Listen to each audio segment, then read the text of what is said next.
Gamtel G-Fiber, now you can enjoy super fast internet in gigabytes. G-Fiber is affordable, stable, secured, and accessible to homes, businesses, and enterprises. With Gamtel G-Fiber, the future is speed. Gamtel, creating a brighter future in communication.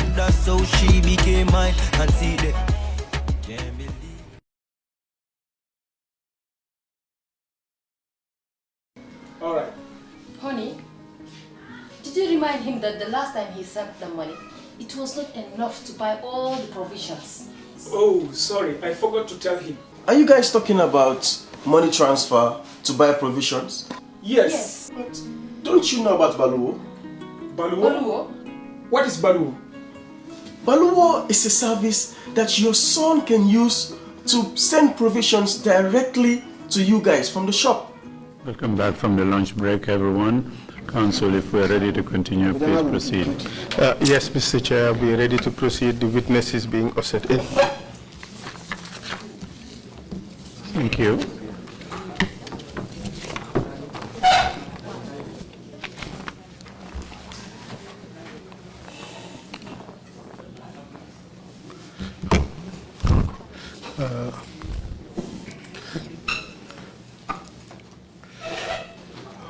Mr. Mane, you're still on the oath? Mr. Jammeh. You confirm? Yes, you're still on the oath. I just remind you.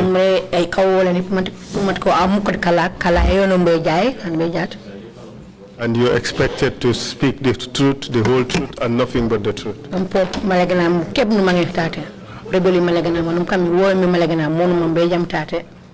Before the lunch break, you were telling us about what was going on behind David Colley's office. And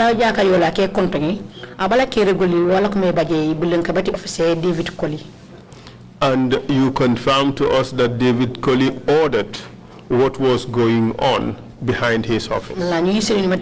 David Colley found a semi-free muff.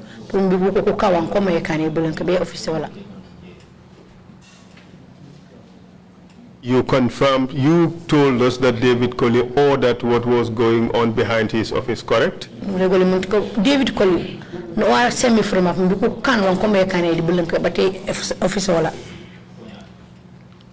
Yes, correct. Yes, that is correct. You also told us that David Colley knew exactly what was happening behind his office. David Colley no seto set which matter udu the office wala. Yes, correct. Yes, you also confirmed to us that from where he was seated, he was seeing exactly what was going on behind his office. La ñu useni mate ko tanala comedy office wala nam ajujo ka ngande ni ngande wan komune kane nam adanjam na jujuk kilo la do konde kando.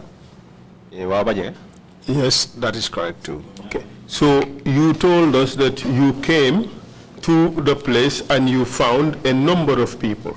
Ya no nanu bibi mantebeto kankulo kame eteke buku mu jok tok bukan kamenge. You found prison officers. To talk prison officers. Prison recruits. Prison recruits. And some prisoners, 8 prisoners. Bukana kanumanyi ko kanko kulumi kono futok du feyi. What was the purpose of this gathering? Nya buko ikafawo ya ntoku nyanto wa kami fang buko na yeto kajajora kuto. Kajajora kolto kankani.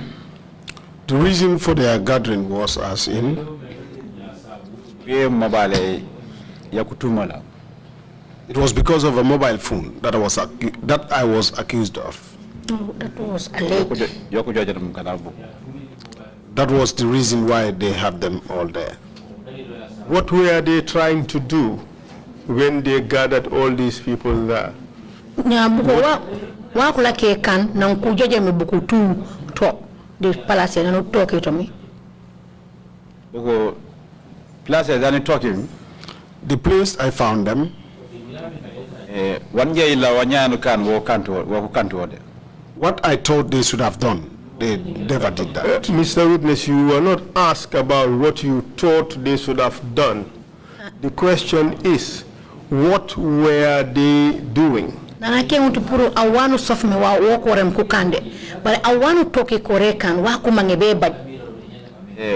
Waku mangebe baje wenom mama wenom eteke kulaki. What they were doing was they were beating them up.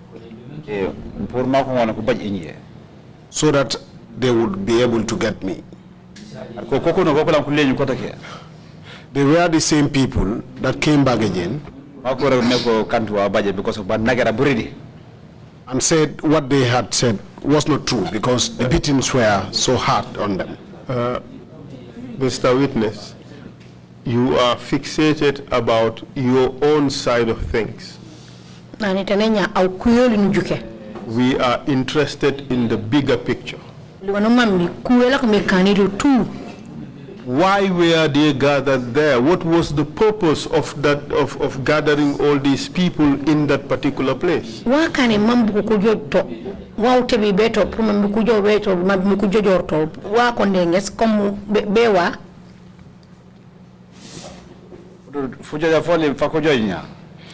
The gathering that they had there,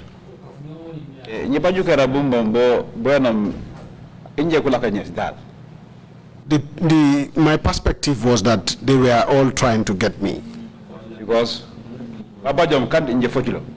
Because what happened never happened in my presence. Was it not an investigation?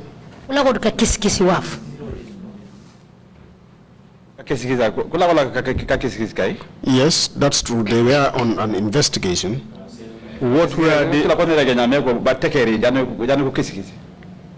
Okay, the investigations, that is what I'm saying. They were beaten before they started the investigations. Okay. But you telling us that the purpose of the gathering was an investigation, correct?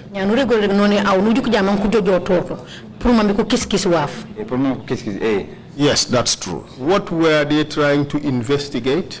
The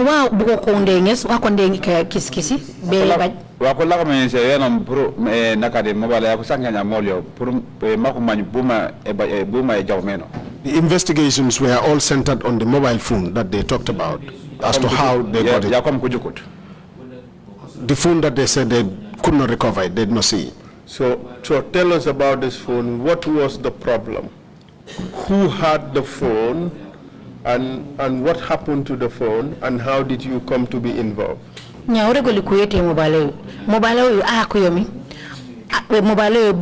bune kane au wakane au mambi au kururi kumambiru kuyete mobile babile duties. I came on duties on a specific date. I was called and been asked of the mobile phone.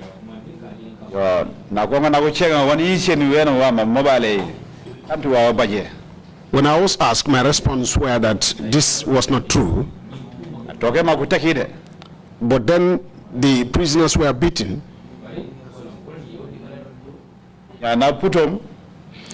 After that, Deputy P. Jaju. The deputy Yaya P. Jaju. Okay, let's take it step by step. There was a mobile phone in the prisons. That's what you're telling us? Yes, that was what they said. And the mobile phone was supposed to have been with the prisoners themselves, correct? And mobile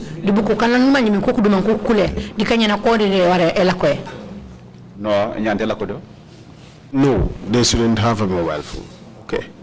What I'm driving at is, they should not have had a mobile phone, correct?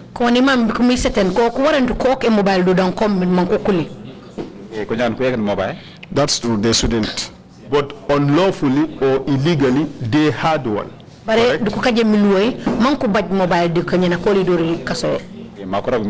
Yes, as they had alleged. It was discovered that the prisoners unlawfully had a mobile phone, correct?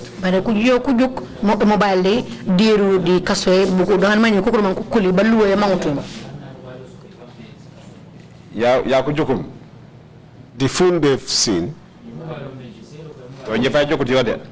I did not see it myself. But the allegation was that the prisoners had a mobile phone, and that is what was being investigated, correct? But prisoners a mobile yo kokomi mo kame ko mo ka kiskisi be mani bubune jalo biro. Yes. Yes, that was. Yes, that was the phone that they were investigating about. But the phone disappeared during the investigations, correct? But mobile la meji jim nangula ka kiskisa ko wata clear. Mobile wara na kula ka kiskisa. That was what they've said. That the time the investigations were ongoing, they could not find the phone anymore. And it was alleged that you took away the mobile phone, correct?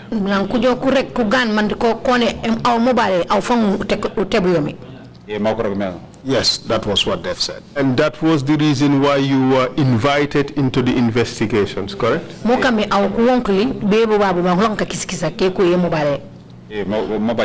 Yes, that is true. Tell us exactly what you saw them doing in that place where they were investigating. When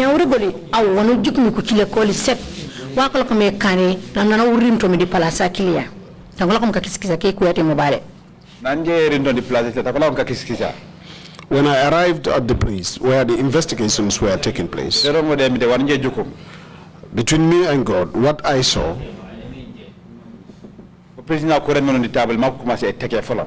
prisoners were placed on top of the decks and they started beating up.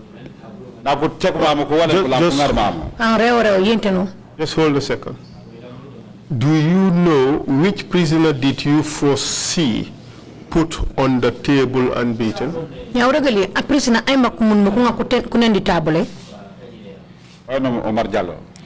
Omar Jallo was the first prisoner. Do you know who ordered that Omar Jallo be put on the table?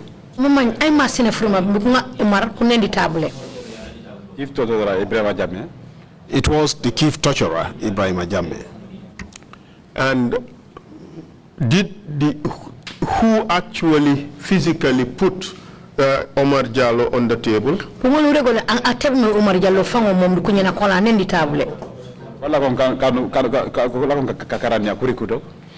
Yes, it was the recruits. The recruits placed him on the table. At this time, where was Yaya Jaju? Yaya Jaju was still sitting there. Did Yaya Jaju say anything? If I had heard him say anything, he told them, stop. What these people are saying is not the truth. Let's do this step by step. As at the time, you said Yaya Ibrahim Jammeh, chief torturer, ordered that Omar Jallo be put on the table. Ibrahim Jammeh, chief torturer, Omar Jallo table. Yes, that is true. You also said that in compliance with that order, the recruits placed Omar Jallo on the table.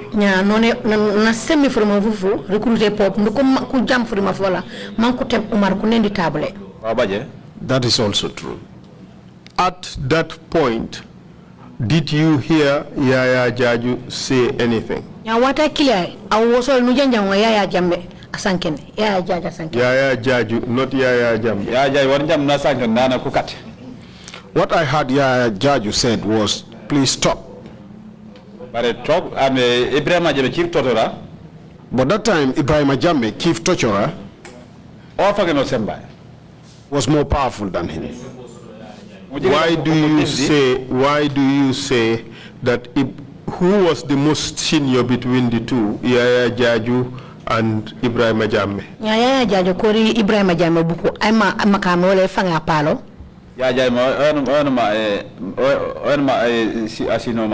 Yaya Jaju was the most senior. But you said that Ibrahim Jammeh was more powerful than Yaya Jaju. Okay, let's put it this way. Yaya Jaju was Deputy Director General at the time, correct? Yaya Jaju Okami Deputy Director. What I clear?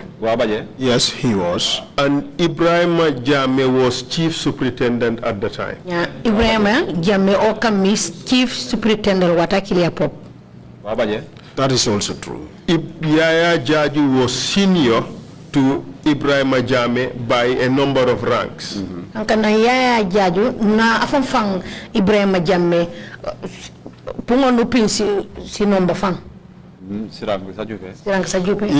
there are a lot of ranks between them. Yet you say that at that time, the more junior officer, Ibrahim Jammeh, was more powerful than the Deputy Director General, correct? Halbejat none wata clear.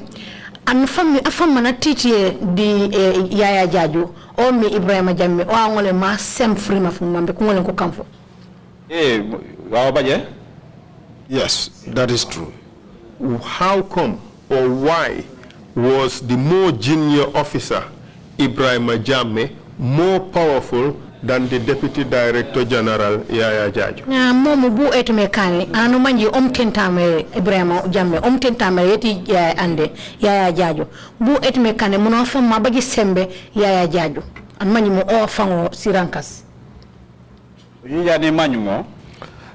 My reasons for that were Ibrahim Jammeh kangani anamanye o Director General David Colley ona fama firme than Yaya Jaju.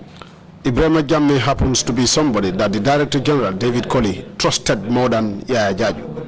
Because one of David Amambekane, whatever David wants to do, Ibrahim he will first consult Ibrahim before Yaya Jaju. So if you look at the panel setup, when they were investigating, Yaya Jaju was like sitting there only to witness what was happening. This is the reasons why I concluded same. And one son within the panel early. And whatever was to happen at the panel, I realized Ibrahim's statement would always be what they would adhere to. Because what he said was what they would do. Now I'm going by that. Yaya Jaju was still present, but it was like he wasn't, okay, he was afraid to do any other thing that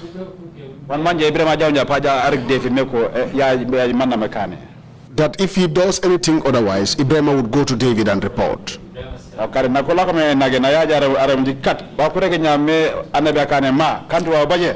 That was why when they were beaten and Yaya Jaju asked them to stop, what these prisoners are saying that Anabi did this was not the truth. Ibrahim got up straight and went to David's office. And Yaya Jaju was the senior man as deputy director.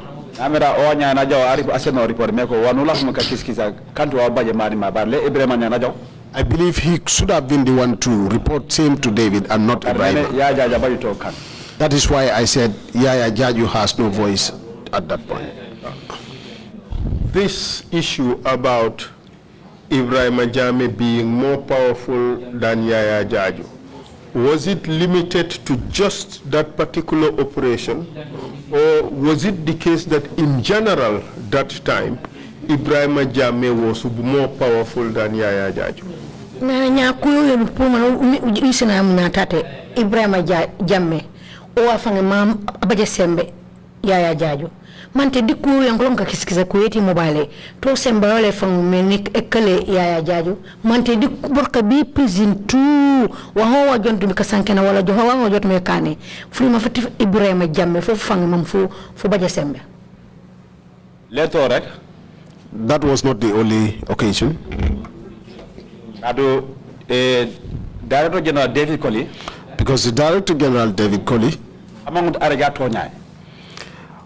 does not want to see somebody that speaks the truth. That is why sometimes he does not even want to see Yaya Jaju.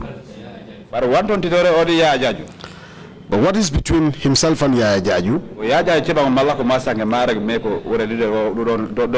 Then Yaya Jaju would be the only person that would be able to say so. But what I know, that David does not want anybody that speaks the truth.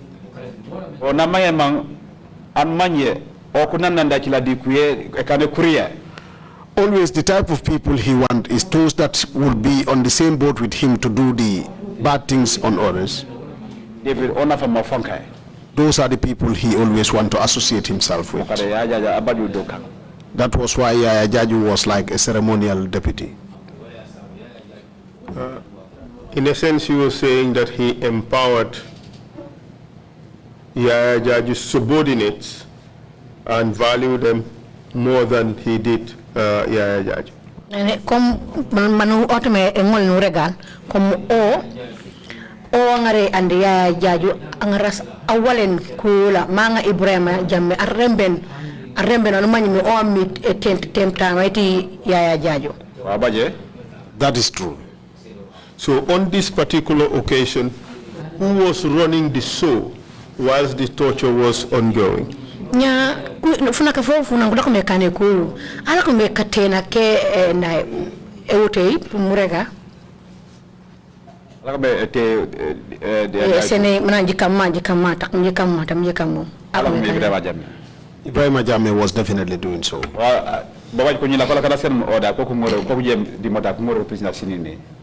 There were his subordinates that he would give the orders that will use the vehicle to go and bring the prisoners from the yard.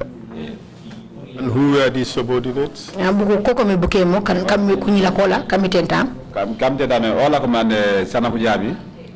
were Sana Kujabi, Adama Baji, nobody Kuriku some, and some of the recruits. They were the people that would go and transport the prisoners to the office. Now let's go back to Omar Jallo. When he was put on the table, what happened to him? Omar Jallo. Na kutebo mekunendi tabule. O baje. Omar Jallo na kutebo kunendi tabule. Eteke kuteko ne. When he was placed on the table, they started beating him. He was beaten mercilessly.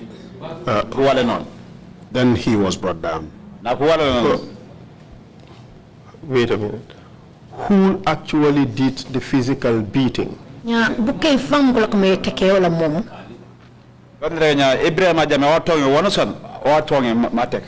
Everything would be commenced by Ibrahima Jammeh. He started the beating. Then you come to Sana Kujabi, Adama Baji. What were they using to beat Omar Jallo? Hose pipes, black in color. You said he was beating mercilessly. Do you know how many strokes he was given? No,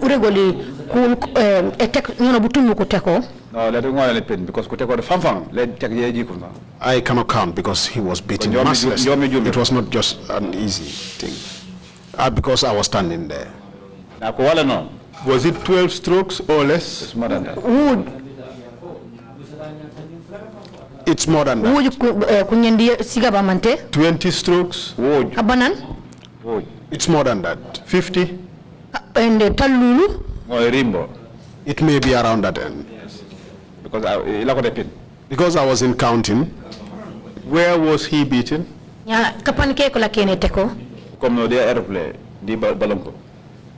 On his back, with his buttocks and also on his legs. Did he sustain any injuries?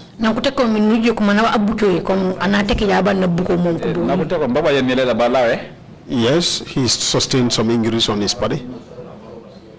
This group you have mentioned, was there any medic amongst them? No,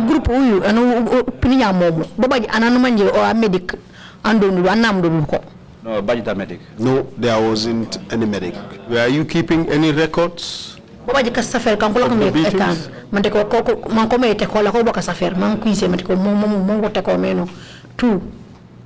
No, you couldn't.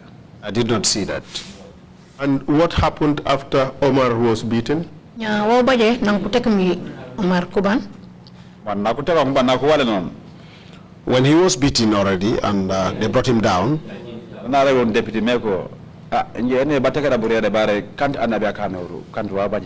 then he told the deputy director that the beatings were too severe on me, but the truth is that Anabi did not do anything. The reasons why I said he did not do it. Anabi wala commander in the shift by then. He was the commandant at the shift by then. That was why we called his name. But it was not Anabi who had did it. Were questions asked before the beating, or were the questions asked after the beating?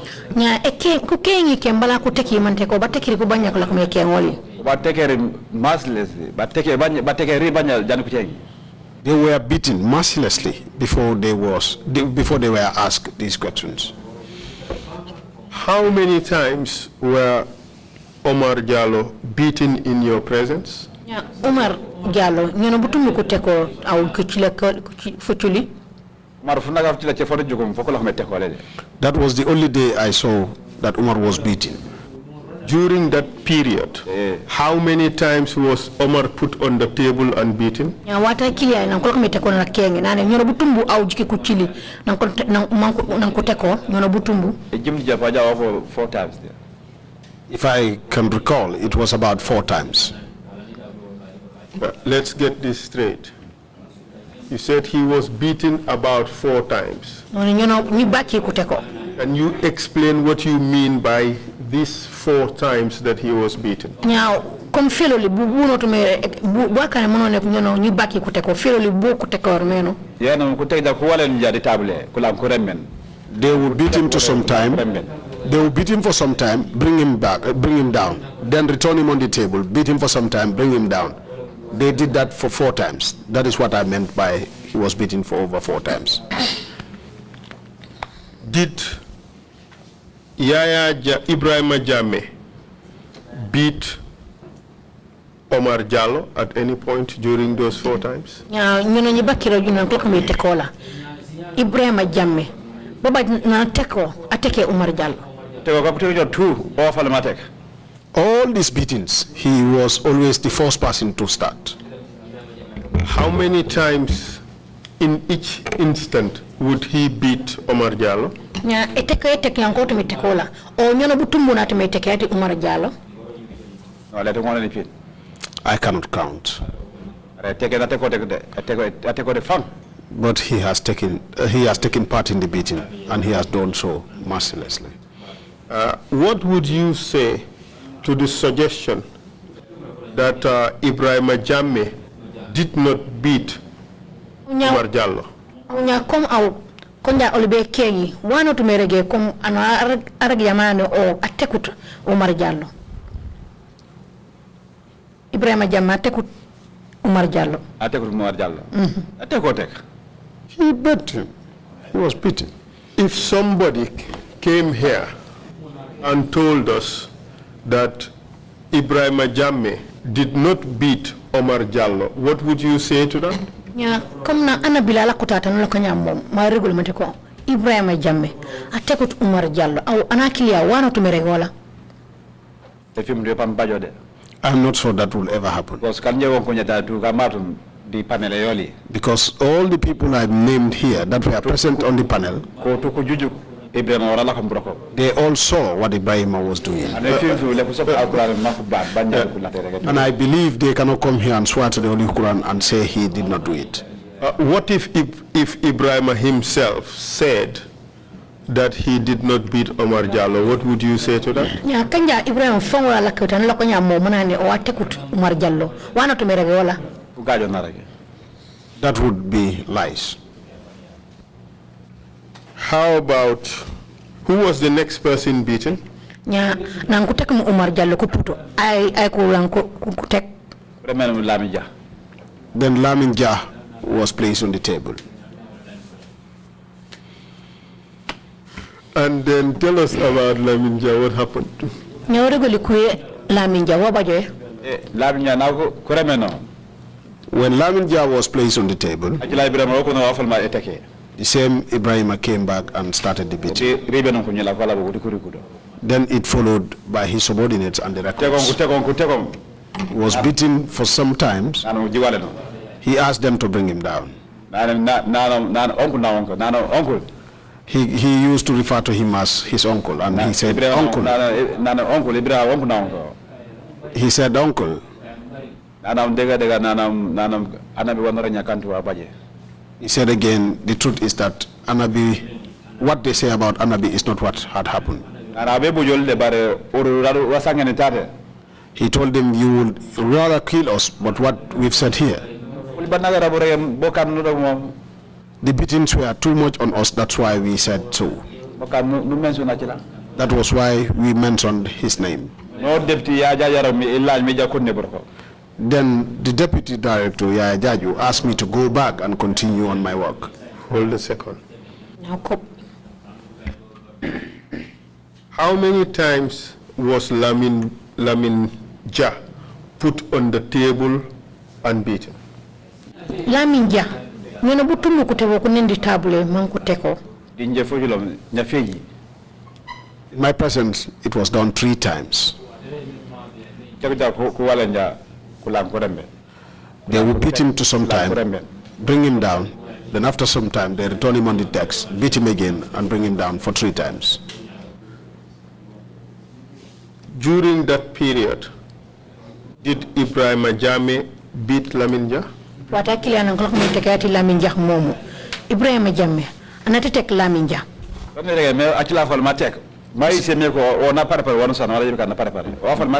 This is what I have been saying here. He is always the first person that beats. He does not even wait.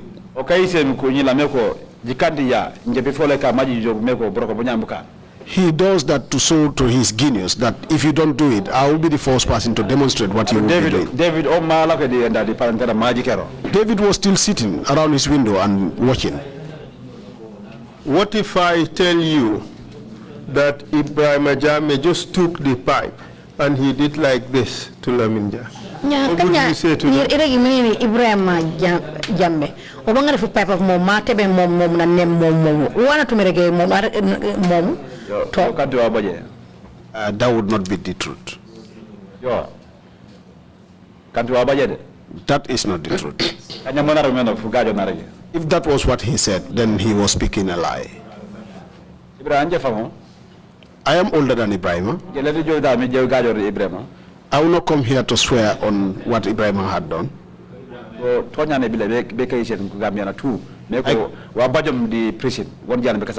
I came here to show the truth to the whole Gambia that what had been happening at the prisons. And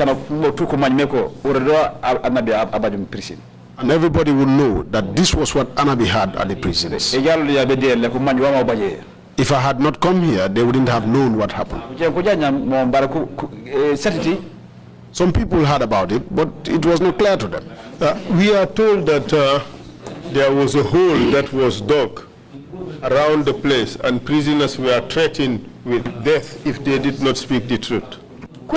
Pop matiko babaji busumba ko keto foculeto ma nan kula ko metekoli bandi ku kollen ku prisina ko kan ko meteke ko man ko ni ko be buji wa baje lebusumu lebusulo cheba fa.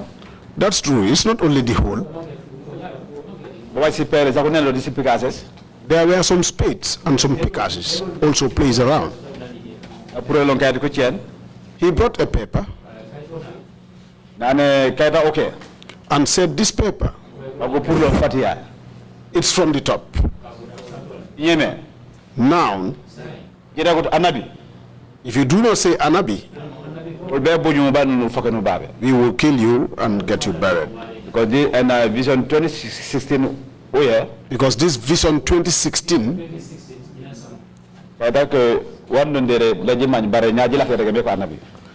what is on this paper you would not know, but just don't say this is Anabi.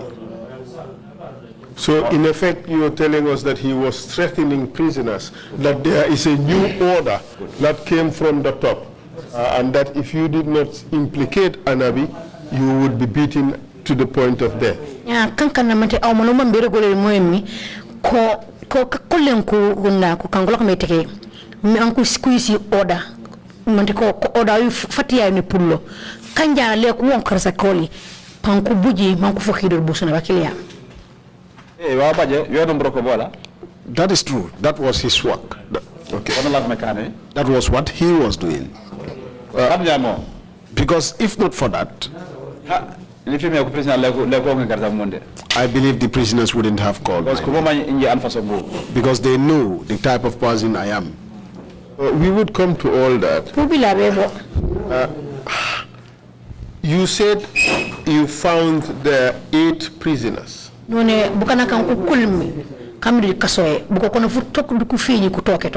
So far you mentioned only 2 to have been beaten. Omar Jallo and Laminja. Omar Jallo di Laminja. Did anything happen to the others?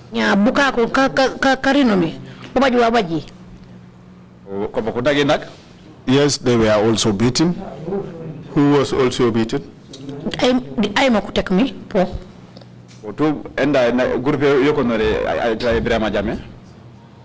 It was the same group. They were beaten by the same group, led by Jammeh. Who was beaten? Tariq Ibrahim was also beaten. Tariq Bright, I heard him say. Tariq Bright. He was also placed on the table. He was also beaten seriously. How many instances was he placed on the table and beaten?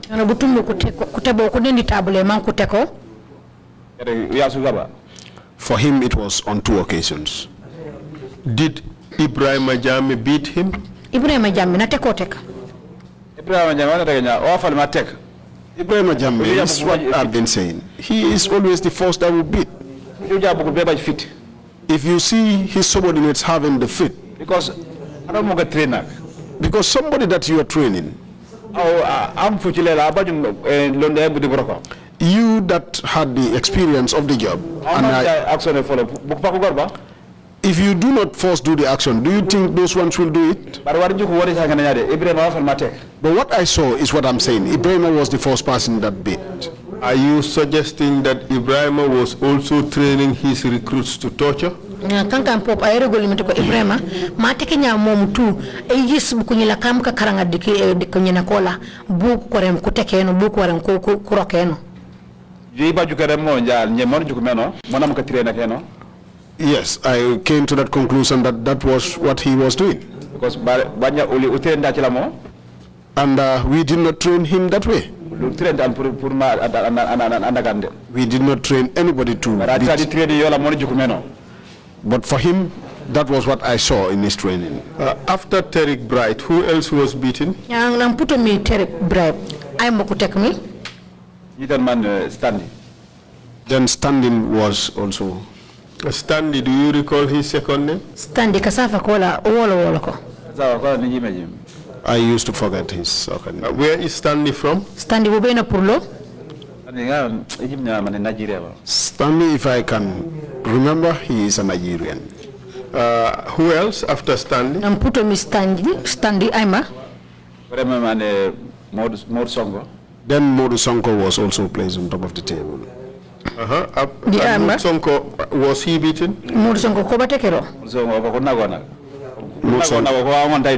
Sonko was beaten to an extent that he could not even stand up. It took him some time before he could. Because he wasn't a strong person. Because he was on death row. He was on death row? Yes, he's a death sentence.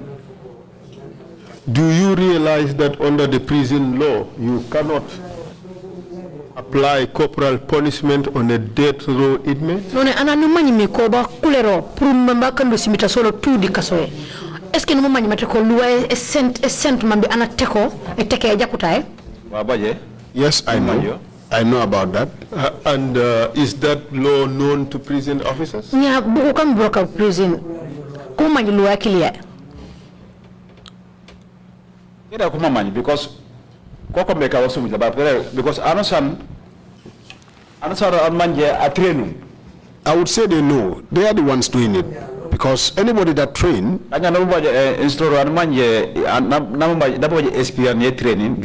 if you had an instructor or if you are trained by an instructor that had the experience on the training ground,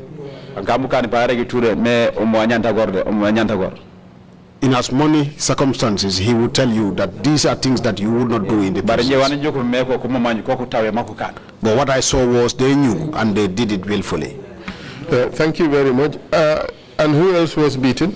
Amba putoja Standi. Sonko. After Modu Sonko. Putoja Modu Sonko. I could take me. Macaulay. Then Macaulay came. Is it Macaulay or Makodo? Makodo, yes.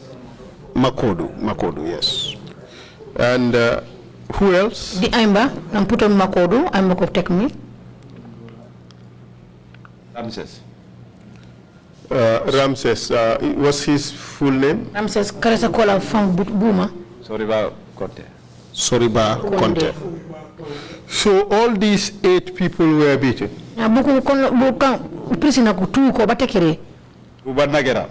Two. And all of them were beaten. It's your suggestion that Ibrahim Jammeh beat all of them?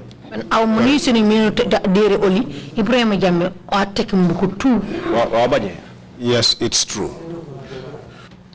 Ibrahim Jammeh claimed to have beaten only 2 people. That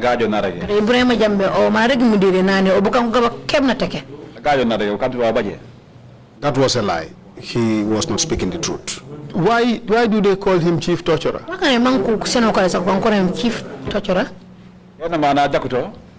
Because he was a bad person. A bad person always deserves a bad name.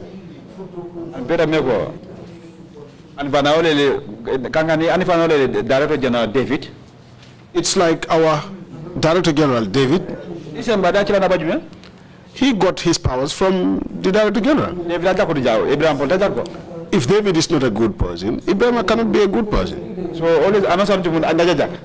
So if you see anybody that is good, then his fellow, his peer would be of a good character.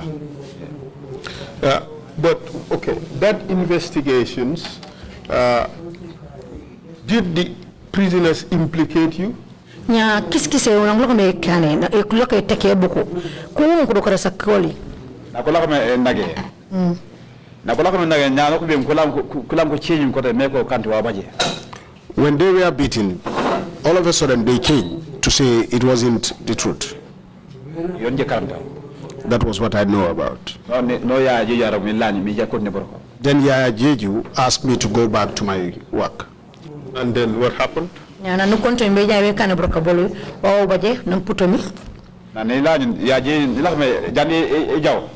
Before I left,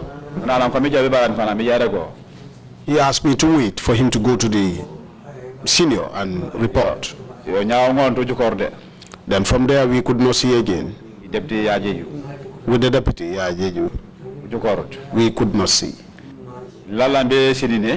I went back to the yard. Security wing. Okay, I went and did the taking over. After I've completed the taking over, then then those on the morning shift signed and left for their quarters. So I was still there. After 5. Up to around after 5. Then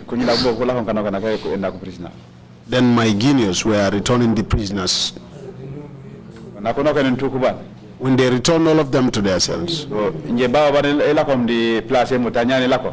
I was still sitting at the place where I supposed to be at.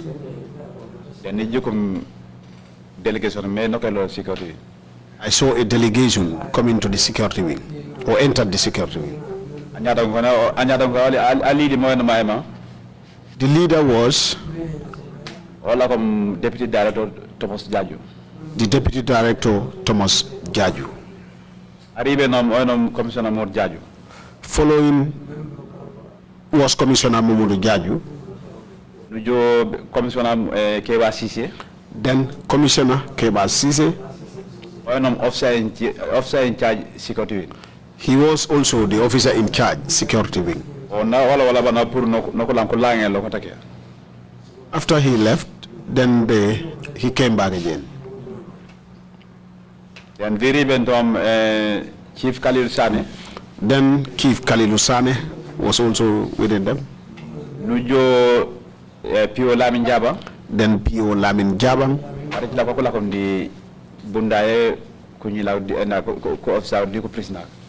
Then they were, sorry? The chief office. Then they were at the chief office. Then Wali Kor, who is here as an oddly, then they came together. When they came in, where I was still seated was where they called me to come. The person that called me Deputy Director General Thomas was Deputy Director General Thomas Jaju. Thomas Jaju. He was the one that called me in. Pio Abdou. He called and said, Pio Abdou. He told me, anyway, an order came. He spoke to me in Jola. Then I responded in English language, so that those that came with him would be able to know what we were saying, because they could not speak Jola. Then I said to him, what did I do? You should be detained. He said, an order came that you should be detained. Did he tell you where the order came from? Yes, that is where I'm coming to. He said the order. He said David said I should detain you. Director General of the prisons, David Colley. He said I should come and detain you. Then I asked for his reasons.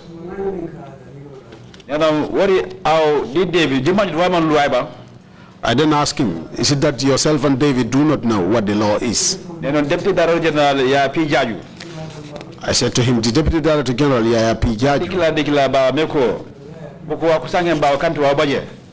he has declared that what the prisoners say is not the truth.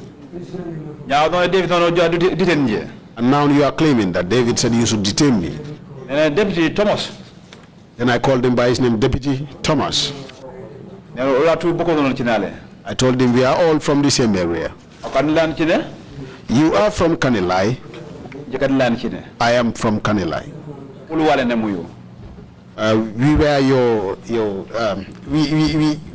You were our strangers. We welcome you to the village. So as things are, you are my brother. Why not go back to David and you sit and discuss and look at the things?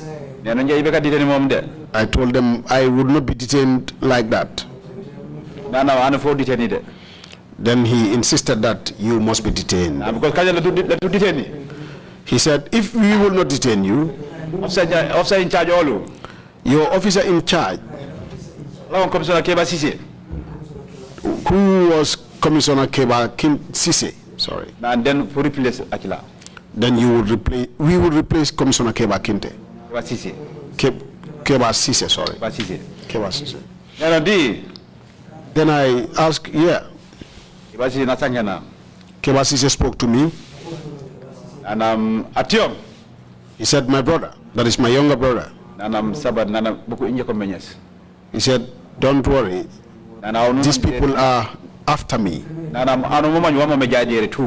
He said, you know what has been going on here.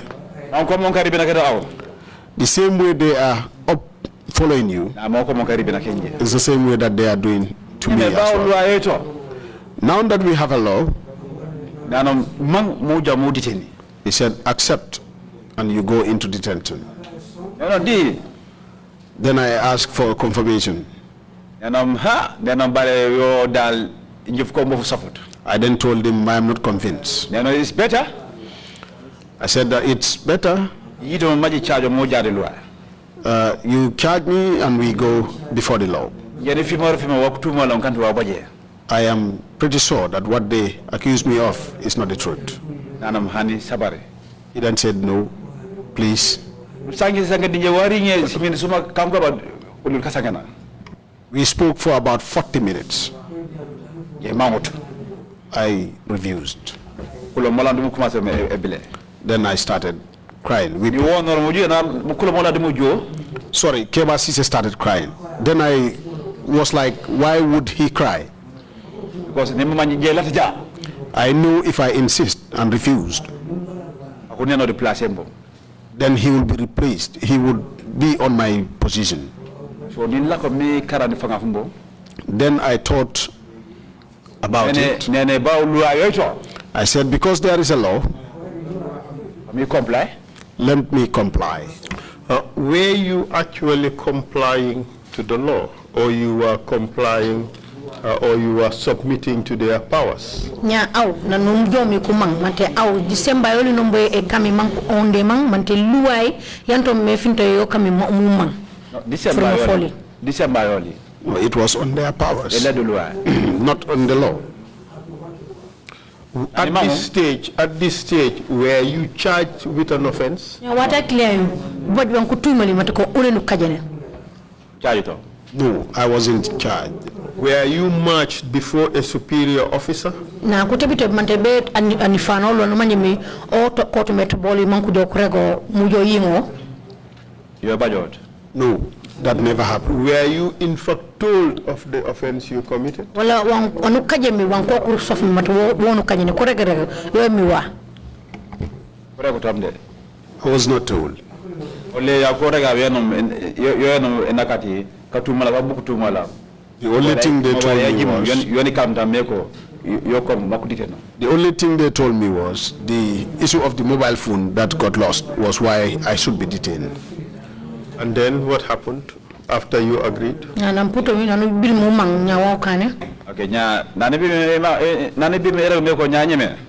when I now said, okay,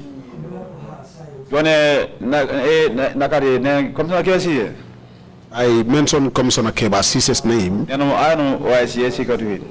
I told him, you are the OIC of the security wing. I will tell you one thing. My these relatives, I know they do not own the law. But what I want, because you are the officer in charge here, I would accept because you said so. Because I know if I do not accept what they said, they will do it to you. Now tomorrow morning,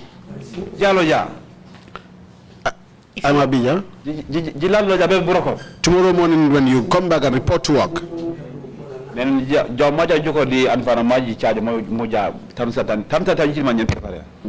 and see with the superior and then you charge me. Wherever you want us to go, I am ready to go there. Because I am sure of myself. He now said, okay, but just beer and you go. From number block 5. Then I was taken from block 5. Block 4. We went past block 4. Block 7. We went up to block 7. Block 1. Then to block 1. Last block. That is the last block. Of which part of Mile 2 prison? At the security wing. Security wing. Block 1. Then I was taken to block 1. I'm my escort. Who was my escort? Deputy Director Thomas Jaju. Deputy Director Thomas Jaju. Kewa Sise. This Chief Officer Khalil Sane. Chief Officer Khalil Sane. The Pio Lamin Jabang. Pio Lamin Jabang. The Wali Kor. Wali Kor. Who is now your oddly here? To Kobo Kuloke. They all went together with me.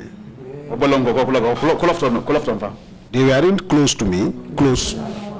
Nano ring utoro. When we arrived at the cell, at the door of the cell, my twice second in charge was still crying. I asked him to keep quiet. I told them God will always be our judge. Sorry? I told him he knows the type of person I am.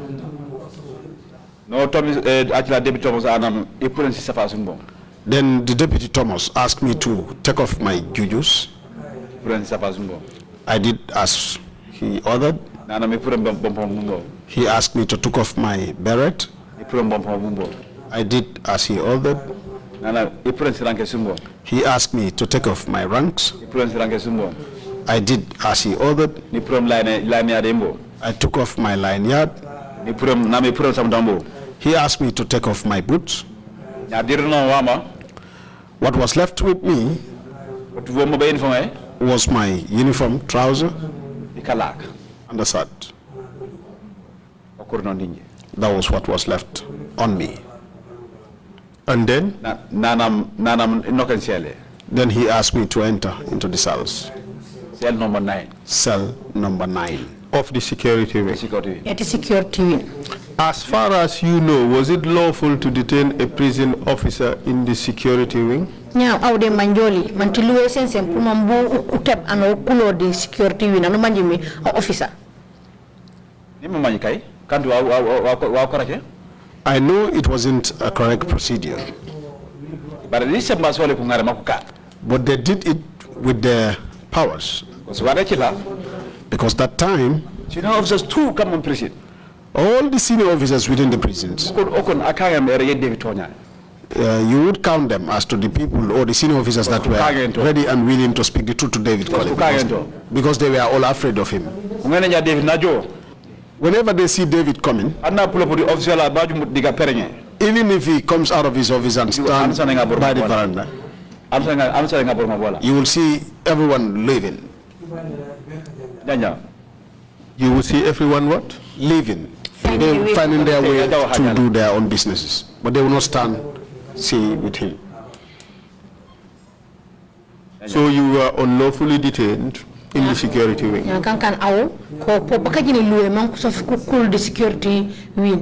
For how long were you in the security wing? Up to 9 months.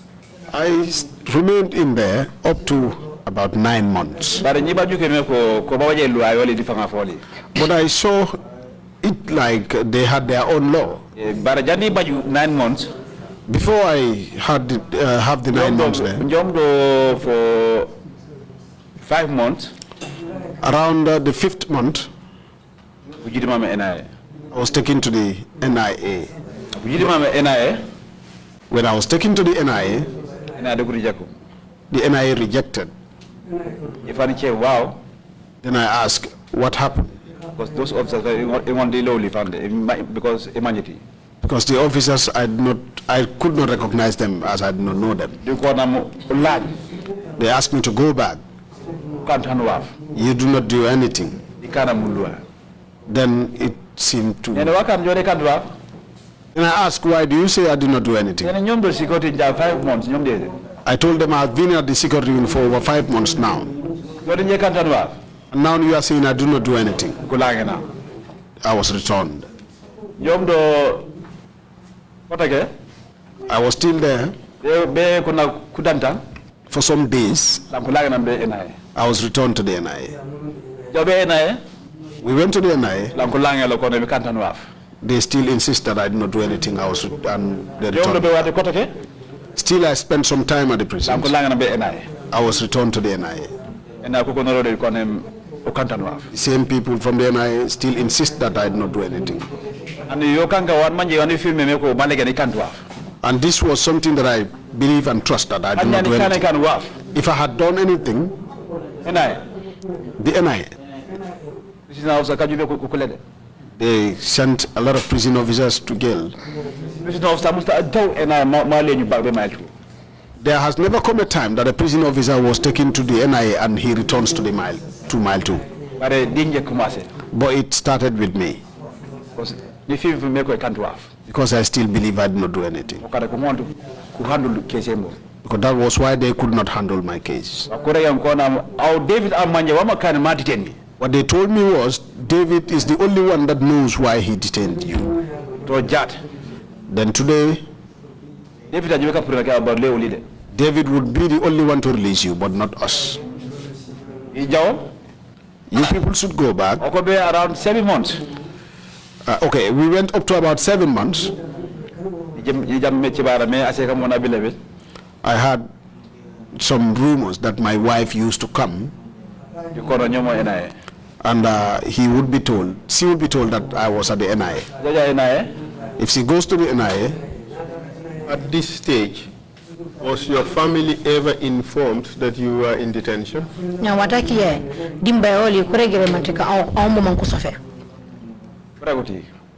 No, they never informed them. The reason why my wife knew, my subordinate that was next to me, he happens to be one that knows his work well. I trusted him. That boy used to be like, when my wife called after midnight, Maghrib, up to around 12 in the night, that is 12 a.m.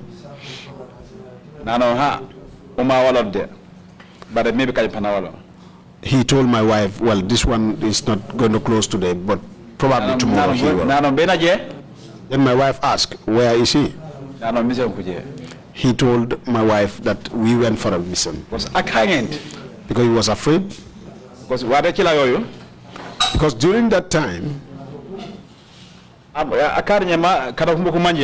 if he had informed my family members, during that time, himself and me would have been in the same cells. So that was a statement, or that was an order given by David, that if anyone is to inform my family members, that same person would join me in the same cells. Did you hear that order? Yes, I had it. Throughout your detention, did you see David? I have never seen him. Last minute. Up till the last minute. Around my 8 months. Around my 8 months in detention. He came round. On the whole, there was something that happened outside the prisons. When my people went up till they were fed up and they didn't know about me, because I work with the prisons, and that was where I went to for work. Wherever they go asking about me, they will say they don't know where I am. Then my people went to the court and filed a suit against David Colley. At the High Court? At the High Court in Banjul. They engaged the services of a lawyer, Moses Richards. When Moses was hired, it happened that prisoners that used to go to court and come back, they will come to my cell and stand on the window and would tell me that you should have gone to court, but I don't know what happened. Because we heard that you are not here in Mile 2, you are at the NIA. So, court? But I have never been to court. David did not go to the courts. And my people filed a suit against him at the courts already. Because the boy confidence me ko. Because I had the confidence. The reasons why my people filed a suit against David, because they knew their son would not do anything wrong. I tried working at the department. But my pay was only to be sent to prisons. I asked you the question. Did you ever see David? Never. During the time you were detained?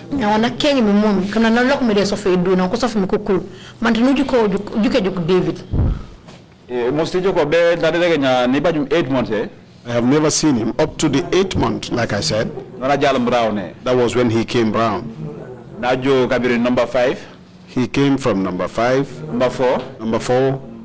Number 7. Number 7. Number 1. Then to number 1. To see if the officer had let me out or not. But at the small window where I was still standing, I saw him pass. Then the prisoners ran towards my door and said to me, your man just came in, but he is leaving. Then I told them he will not come here. He knows that he has no rights as to his reasons for detention. He did this to me and already and regretted saying. So he does not know how to release me. So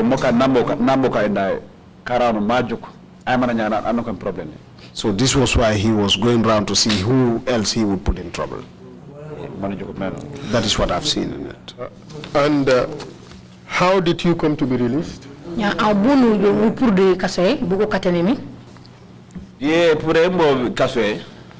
The way I was released,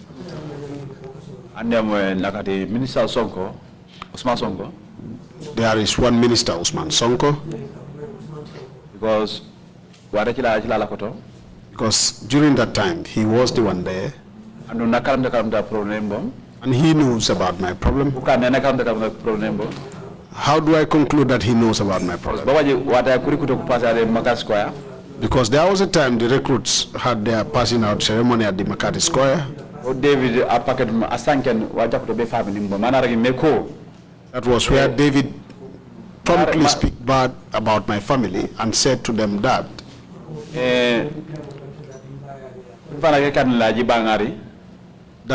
elders of Kanilai from a clan called Jibangari, that is where I came from. They thought they can do anything to him. The court that they are filing a suit against him, they are just wasting their time. Nothing would happen to him.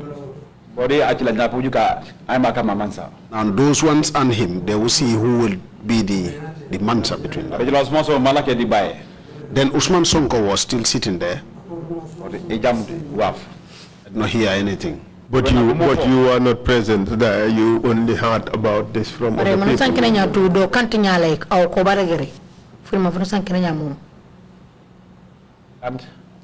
You were not present there, were you?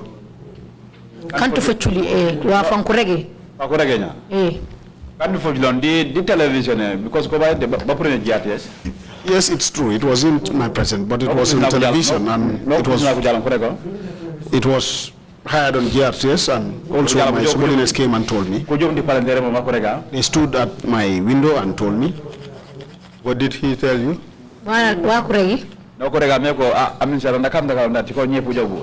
They told me, well, now the minister had known about it. Maybe soon you will be released. Let him forget that topic. Because David had started something about your topic, and the minister was not okay with it. He asked him to stop about it. That he has detained somebody. So they can, then it happened that I could not be released. 2016. Until when the change of before changes came. Before changes came.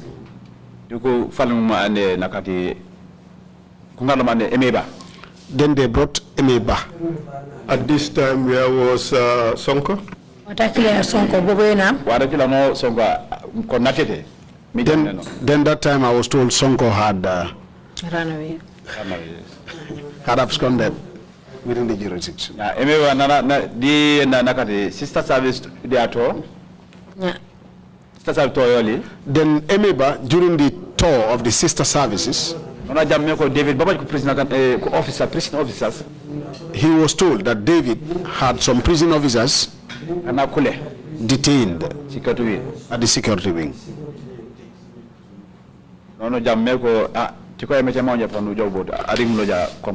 That was when we heard that maybe, God willing, if he comes to around the combos, we will be released. Then after their tour, they came back. When they came, I don't know whether it was an order. I saw officers coming to say we should put on our clothes and come. That was a Monday. We came out. Then Ibrahim Jammeh was the operations commander. Which Ibrahim Jammeh? Ibrahim Jammeh Amba. Commissioner, Chief Totora. Commissioner Chief Totora. Proceed, please. Okay. So, but I love Tom there. He never came close to me though. When they brought me out, myself and some other officers that found me there. Which officers are you talking about? Officer Bukenu Sankenya Momu, Kuyoli. One PO 5 camera. PO Lamin Bojang. PO Lamin Bojang. Corporal Lamin Sise. Corporal Lamin Sise. Nobody Yankuba Jammeh. Yankuba Jammeh. Nobody Ensa DK Sise. Ensa DK Sise. Nobody Mod Musa Jeng. Mahmoud Musa Jeng. These are all prison officers. Prison officers, they are prison officers. Yes, they were all prison officers. You saying they found you there, what do you mean by that?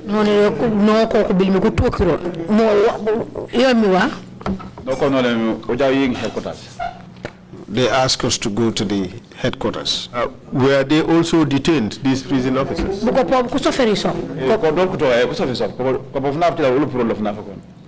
Yes, they found me there, but we were all brought out the same day. Mr. Witness, listen to the question. I know you said they found me there, but were they also detained with you?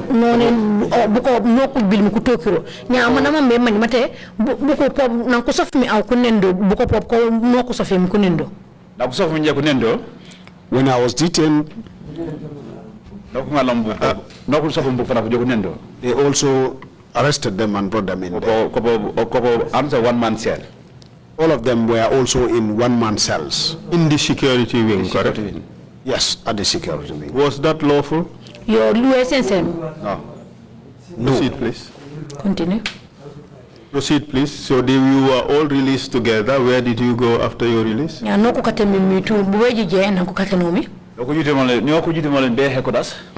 were taken to the headquarters. At the headquarters.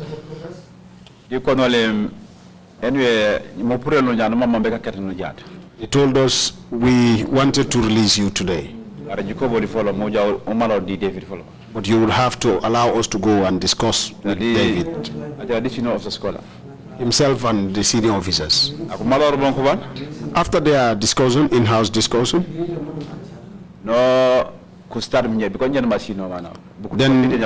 then they started with me because I was the most senior. Because all of them passed through my hands, I trained them all.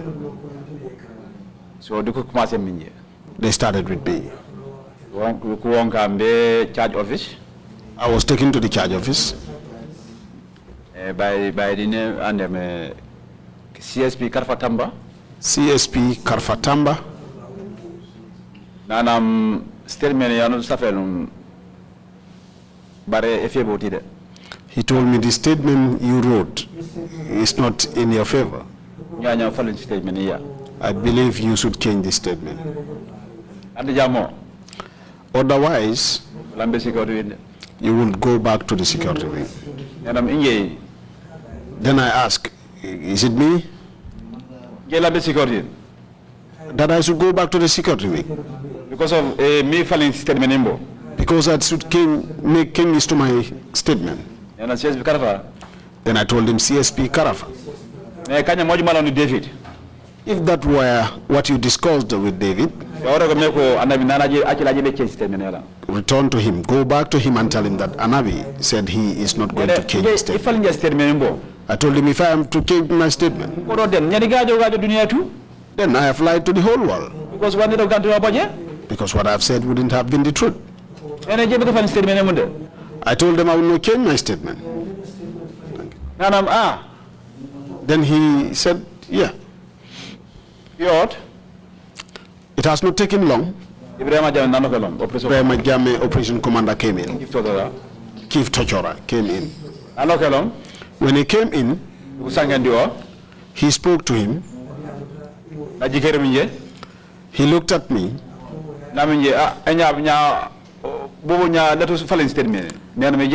He said to me, my man, so how is it? Wouldn't you change your statement? I replied, no, I was not going to do it. He then told me, then look at it and see what favors you, you do that.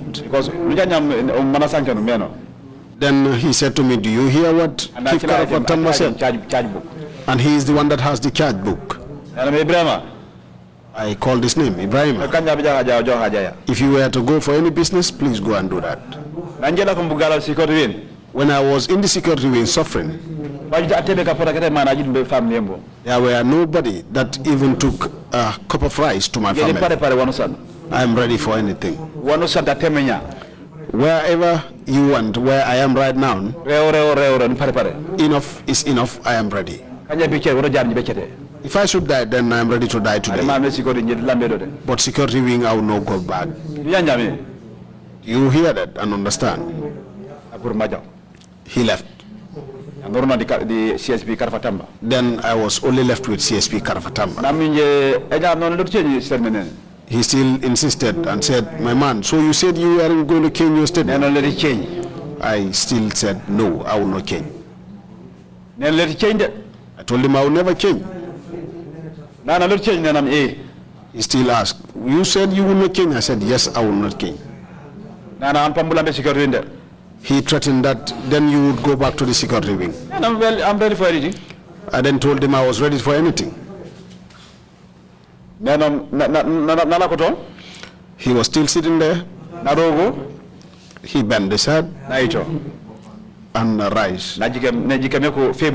He looked and realized that that does not favor him, because the statement I wrote does not favor them. They could have been afraid of something, because if I go out, in the High Court, I would have gone and started my case again at the High Court. Then I realized that they were afraid of that suit. So David. He went to David. What they discussed, he was the only one that knew that. When he came back, he still asked if I would change the statement. I said no. And still I insisted I was not going to change. He told them, whatever you want to do, just go ahead and do that. He held this pen. Before taking any step, I want to follow that. He thought of it. Myself and him, our relationships before that day.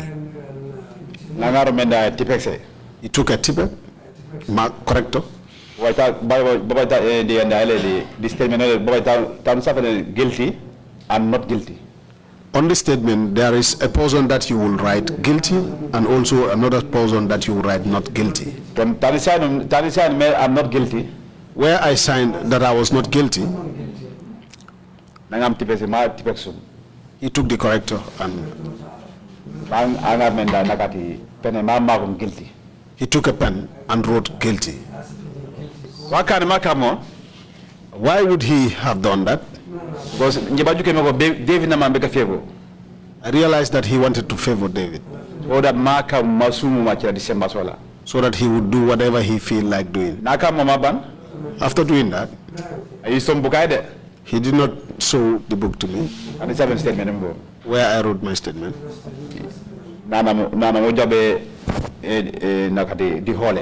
He took me straight to the hall. He asked me to go with him to the hall. When I went to the hall, I found David and all the senior officers. At the office, I found David busy writing. After he completed what he was writing, he uttered one statement that I will never forget. After he completed his writings, he told the senior officers, he then told the senior officers that P.O. Anabi is a foreigner. He told them, this man, the rebel, should have killed him. He shouldn't have been alive. That was what he said in the hall. Then I looked at him closely. I wanted to speak. There was one commissioner who also watched at me closely. Then he shook his head. Then I decided to break. All these threatening words to then he used all the threatening words he wanted to use. Like what? Tell us what threatening words he used.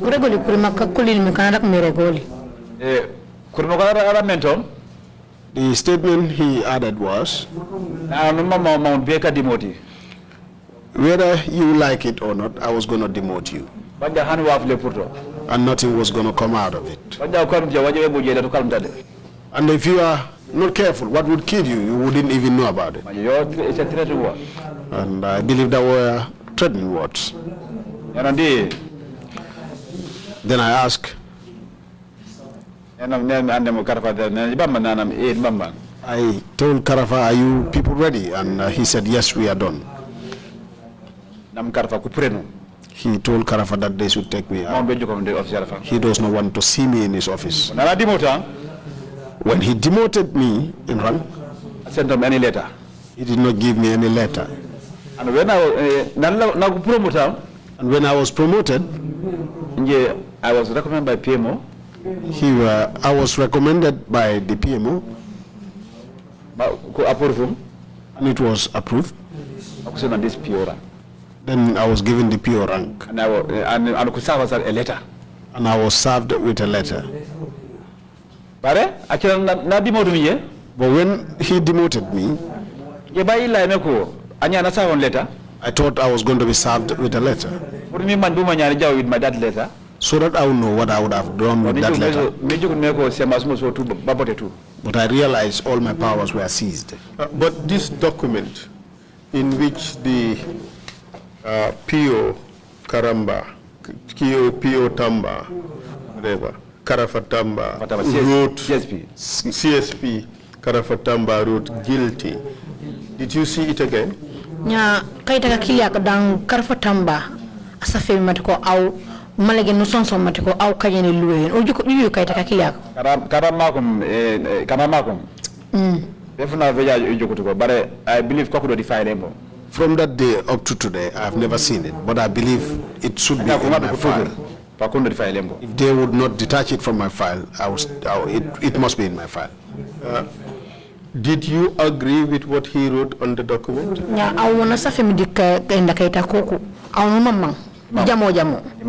No, I did not agree. Proceed, please.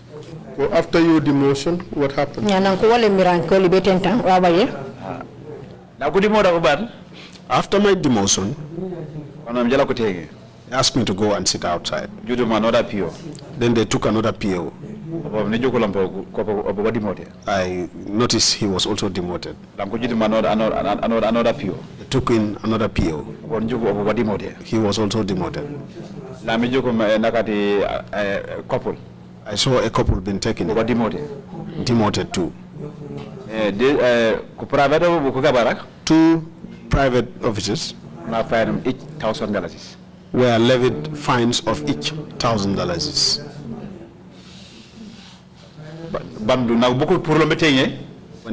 When those people came out, they asked us to onboard the Costa, the prison's Costa. We were all taken to the NIA. When we were going to the NIA, I told them, let anybody talk. Let nobody talk. It is not that I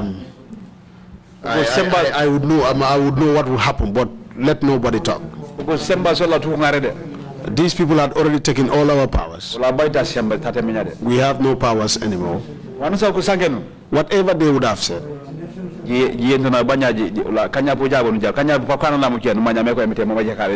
Let's just listen and see. If we should talk, we do. If not, we just leave it and believe that this was what was destined by God. So what happened at the NIA? NIA?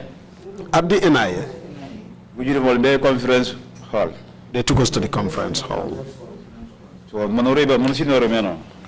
we were paraded the way we seniored each other. You are demoted to this rank. Then you will introduce yourself that I am this man and I was demoted to this rank.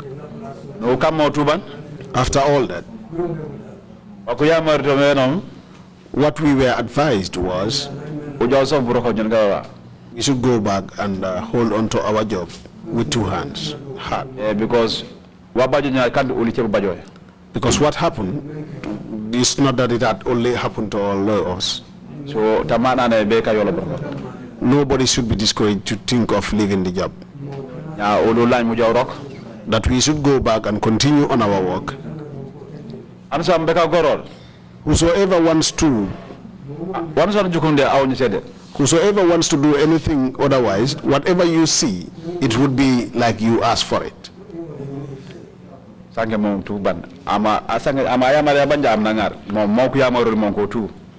the people sitting there did that one after the other. Then I told my subordinates, you see what I told you? They are all in the same line with David. Was David present there? No. David, no, David wasn't there. From there, where were you taken? NIA. From NIA? No, NIA. After all these statements were made,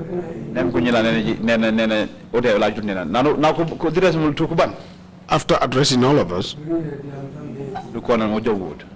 they asked us to go home and continue on our work.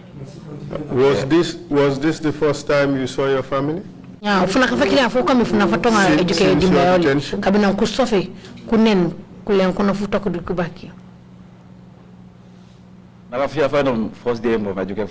That was my first day seeing my family. They have tried all avenues as to how they would see me, but they could not. That was the first day they saw me. When we were returned to the prisons, for us to be given a ride, like a lift with the prison's costa to go home. Then I insisted I was not going to join it. I asked them to go. I sent someone to call my family for me. Like if you know Mile 2, there is a strip that goes to the river. That was where I stood to wait for my family. When they came,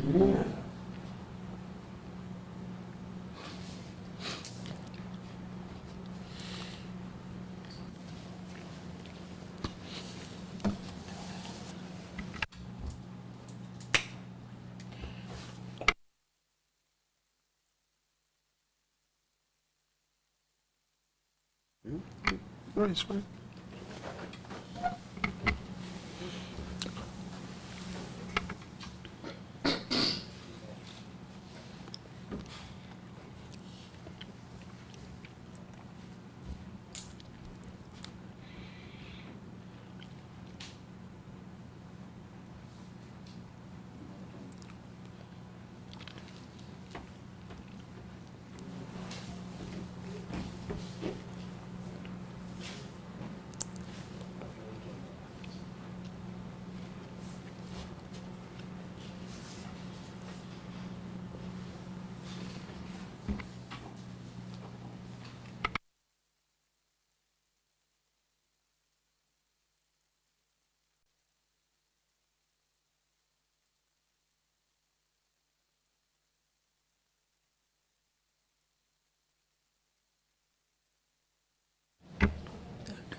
So you saw your family for the first time in 9 months? Nya nonu jokumi dimbayoli kabna ko sofmi. Kulen kono fu tok de ko bakki. Na ko ringulom? Yes, when they arrived, my wife did not come. My brother that works with Nawek, with his friend, taxi. They came with a taxi and came. When they arrived, when they saw me, they started crying. I could not keep that.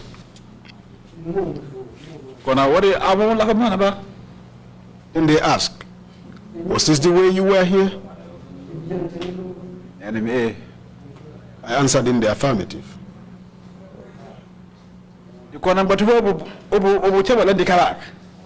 They asked, was this the only trouser and the shirt that you had on?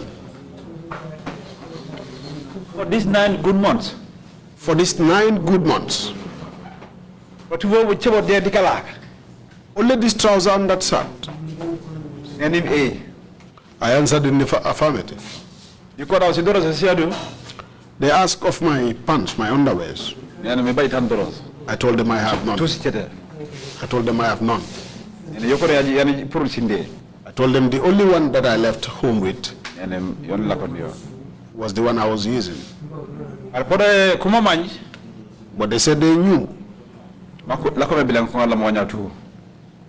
Okay. When they were coming, they came with my clothes. I went to the big side. I had a bath. I took off my uniform and threw it into the river. So for the first time in 9 months, you were able to change what you were wearing. No,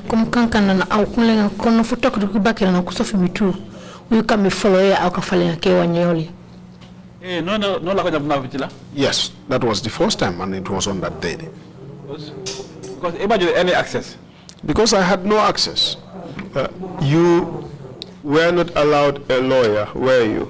To talk to a lawyer.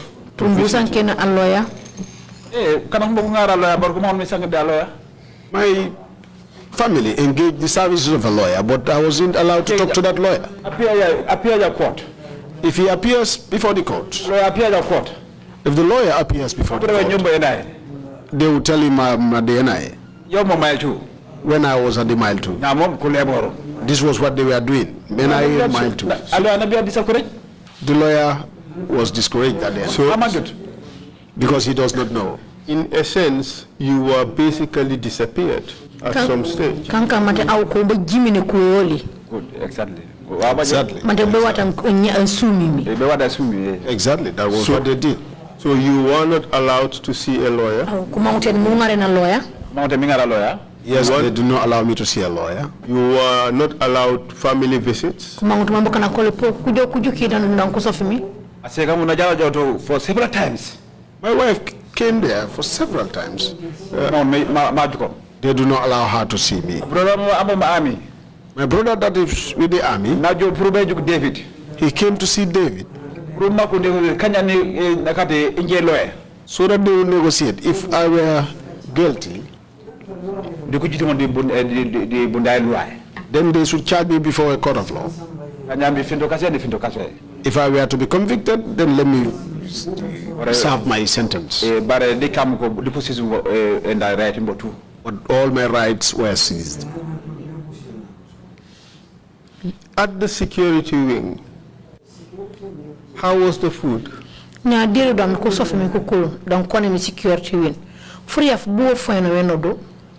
Security wing inje ku president ko ngare mo sina ko senom e ngol njari mo e ngol njari ni la seni bare dikam e ngol ne ere because most of free of mom ni kan mom ko officer abala fam.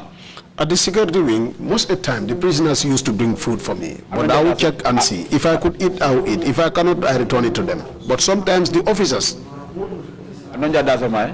The officers, if they buy breakfast, if they eat and have a remnant, then they will bring that to me. You're only here, Wali Kerr. During that time, he was one of the ESOs. He had also tried on me. He says, sir, I'm a Majola. What they want him to do on me, he refused. What was it they wanted him to do? Because Wali Kerr. Because Wali Kerr, the day the phone that they allegedly had said got lost, he was the one that came in screening. And when he came in, I was the one he found on the decks. That time, my twice went into security number 5. He was the one I was waiting at the decks. When he came in, he called commander. He told me I wanted to go round. I ordered him to carry on. I told him we are all on the same gap. Then Wali Kerr went on and came back. Everything is okay. And told me everything was okay. Then I praised him. Job well done. I told him, job well done. Because Wali Kerr passed through my hands, I trained him. Okay, let us move on. The issue of the food, when I was there, my people weren't allowed to bring food. No visits were. I don't even have my medications.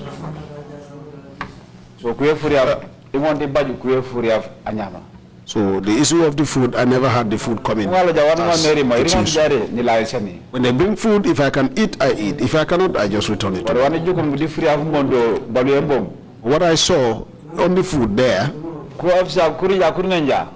when the officers eat and they have their bread leftovers,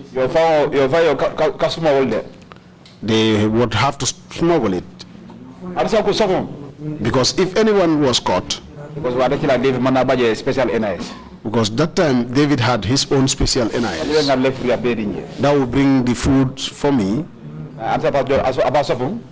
That anybody that bring food to me and these NIS were able to see you, he will join that person with me in the same cells. As a result of the food, did you develop any condition?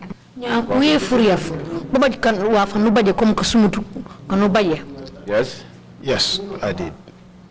Because I was still there. What condition did you develop as a result of the food? On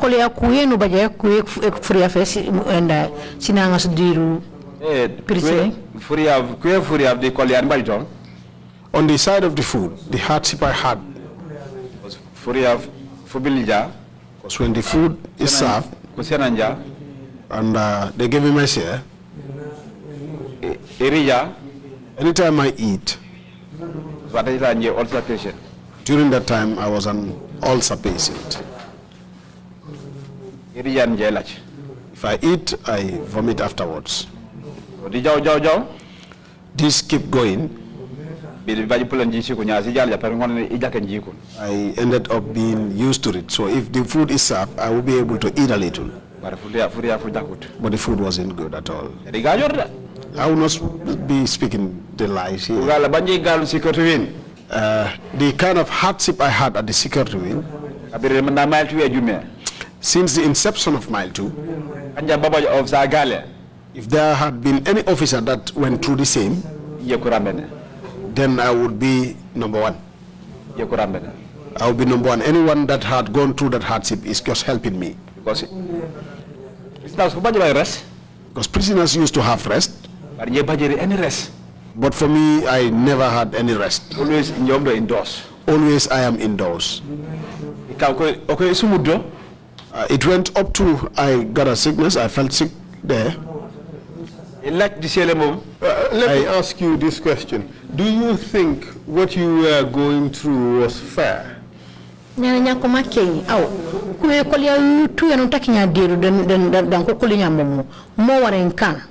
you think it was humane?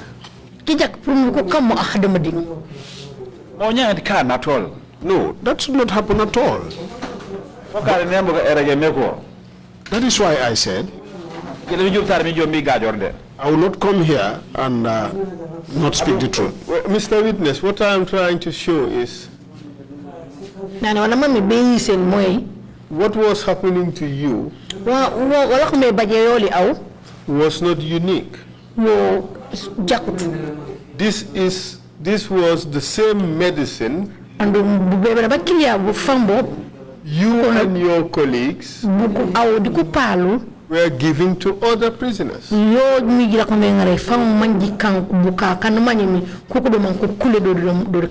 What you went through it's exactly the same that others were going through, or even worse.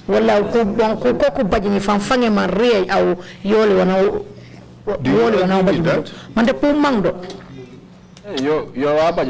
Yes, that is true. I cannot say no to that because most people came here and speak as to what their problems were. So how did you feel at that time, knowing fully well that what you were going through was exactly what you were paid to do to other people? Watakile nanula kumudi kolia uyu au bunu jukore difang bunu wonoreno paske au wanula kumkakalamuta kolia nula kumkakalamuta watakile ya woku chami mbipuru mbukanga ke popo kala kume ankukulu midori kaso popo mbiku mbijikani momo nyabunu jukore meno. That shouldn't have happened. Because myself, I have never sat and exercised. If you would ask any prisoner about me,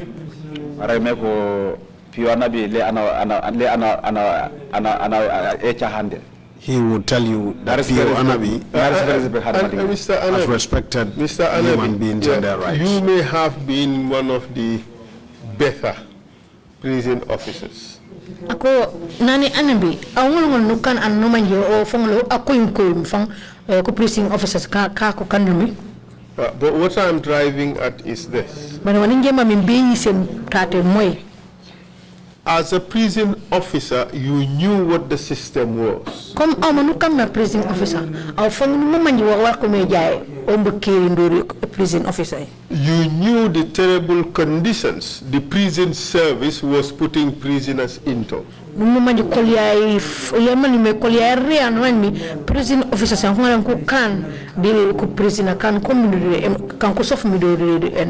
prison office.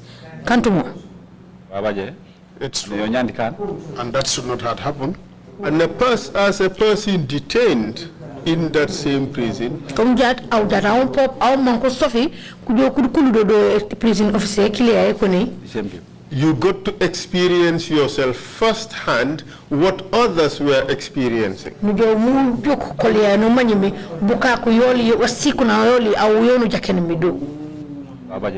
That is true. And you still realize that this was terrible and it was unlawful.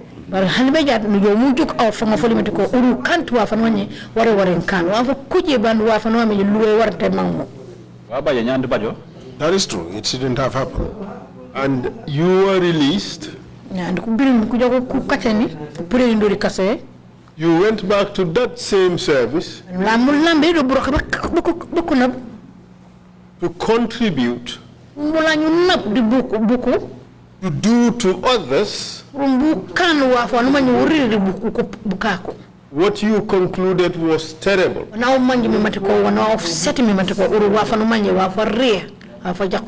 How could you reconcile yourself to coming back to that service nya aw bunu nen meno fanga foli pour aw wa fanu manjbe kabring nango sofimi manko kulmata uru wa fa riye wa fanu manje an tan nemmo an parola Anabi banu lañu wakili mu lañu leñu be bro ka wakiliya be ka continue aw bunu nen norme fanga foli as a prisons officer, contributing to that terrible environment in which people were kept.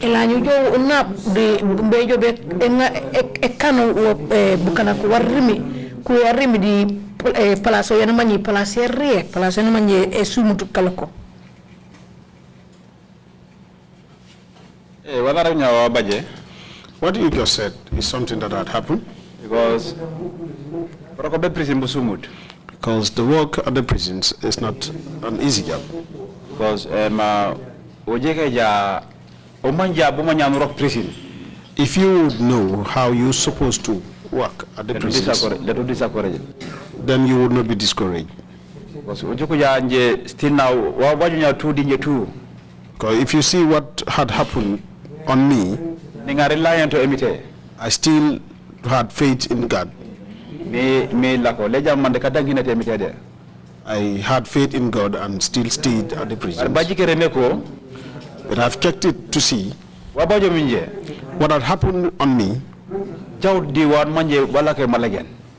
was not what had gone through the due process. But Mr. Anabi, you focus on the due process. That is not what we are talking about. What we are talking about is the physical conditions which you went through as a prison officer, as an inmate, as a detainee. Ada could come man prison maneno menode. But wahan man ano phone am broke up the prison or prison or angar akanem waho apalo la ana no manji umdan ko sofe.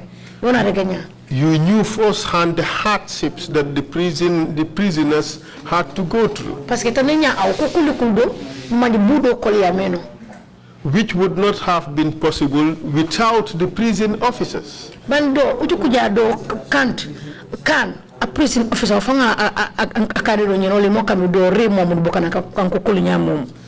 yet upon your release,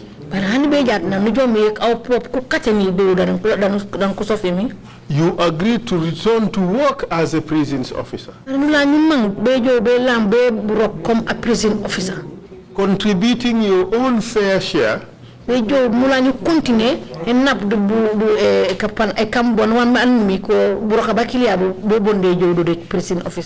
creating that environment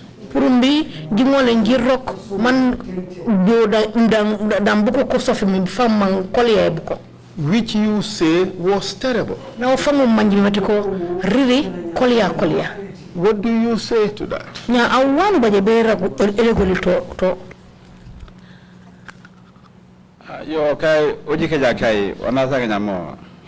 If you would look into this, you would realize that what you've said is true.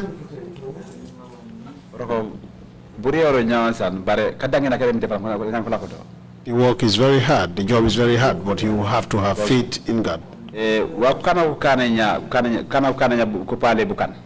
What people do on their fellow human beings, I never sat and prayed for me to do that to anybody.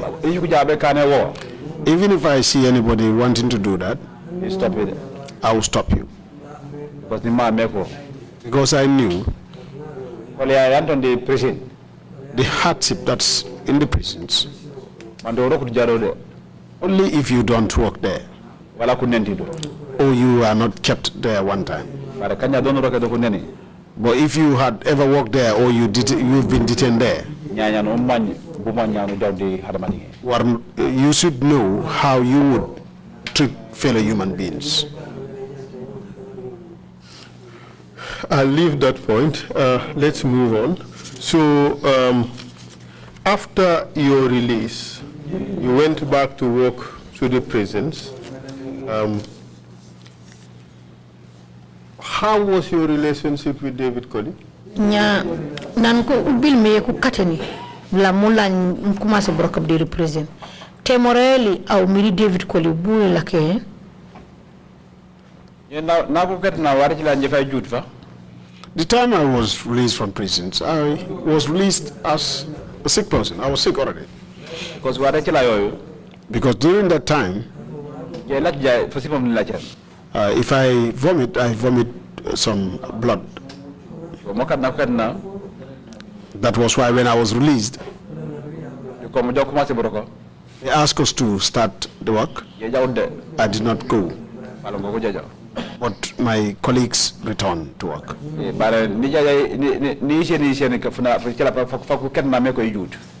Because I had already informed them the day we were released that I was sick. And that whilst I was in detention, I did not have the access to go to the hospital. But now that I am released, if you would not give me the permission, then that is up to you, but I will not go to work. I would have to.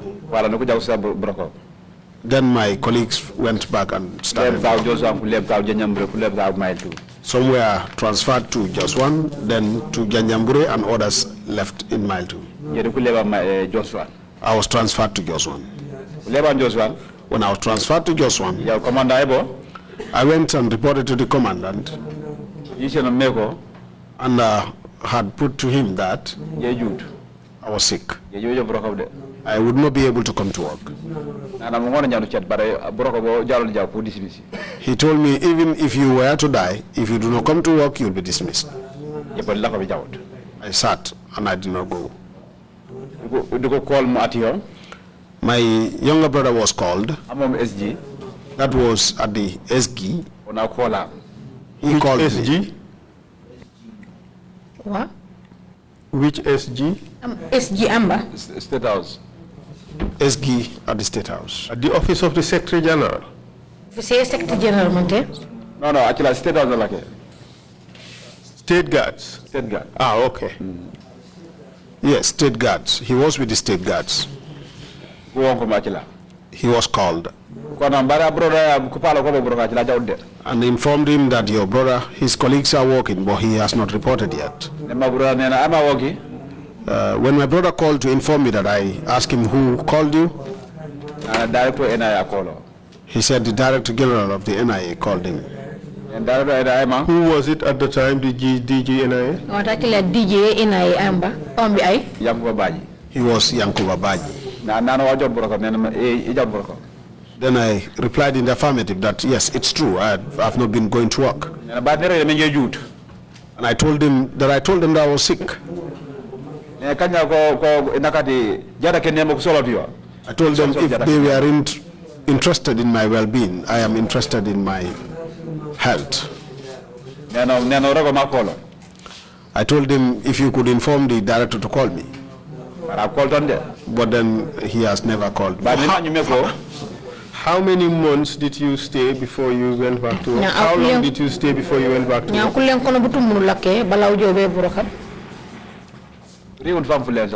I did not stay for a month. 3 weeks. It's about 2 to 3 weeks. So you returned to work eventually?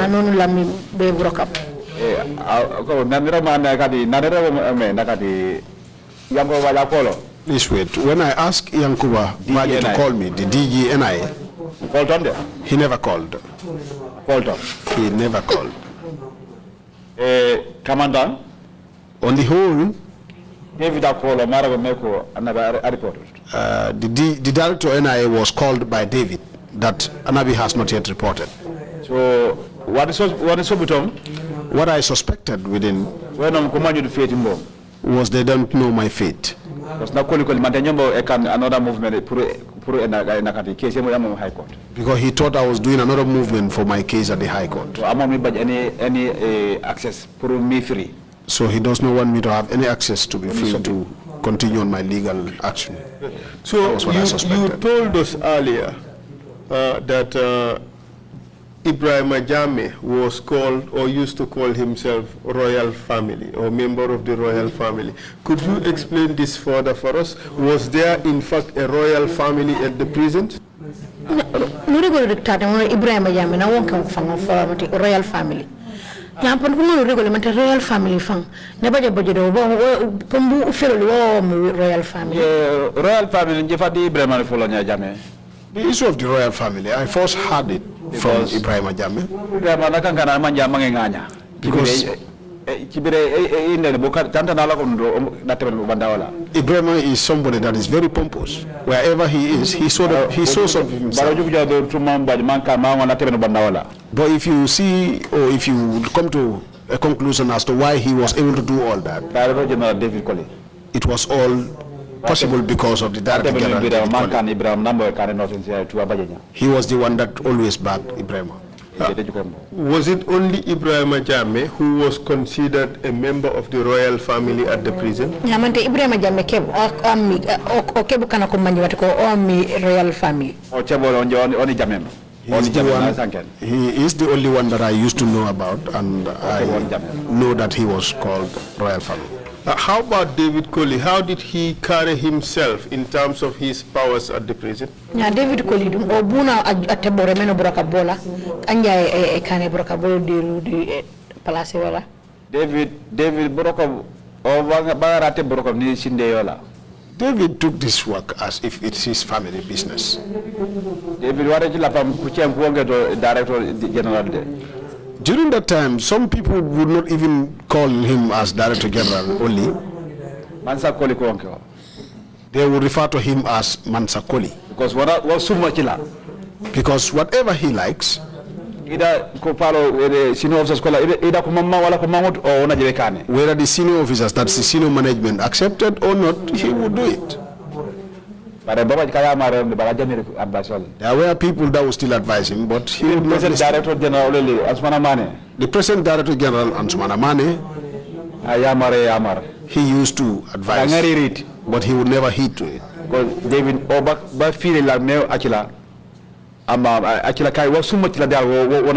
Because for David, he took himself like whatever he feels like doing is what he will do. Because during that time, even officers, if they go to work, they are fearful as to whether they will return home or they will continue being prisoners themselves. That is why any officer that had closed lately,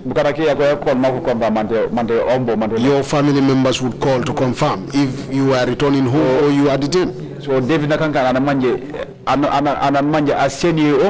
department at prison. So David was somebody that was very, very difficult within the prisons. David.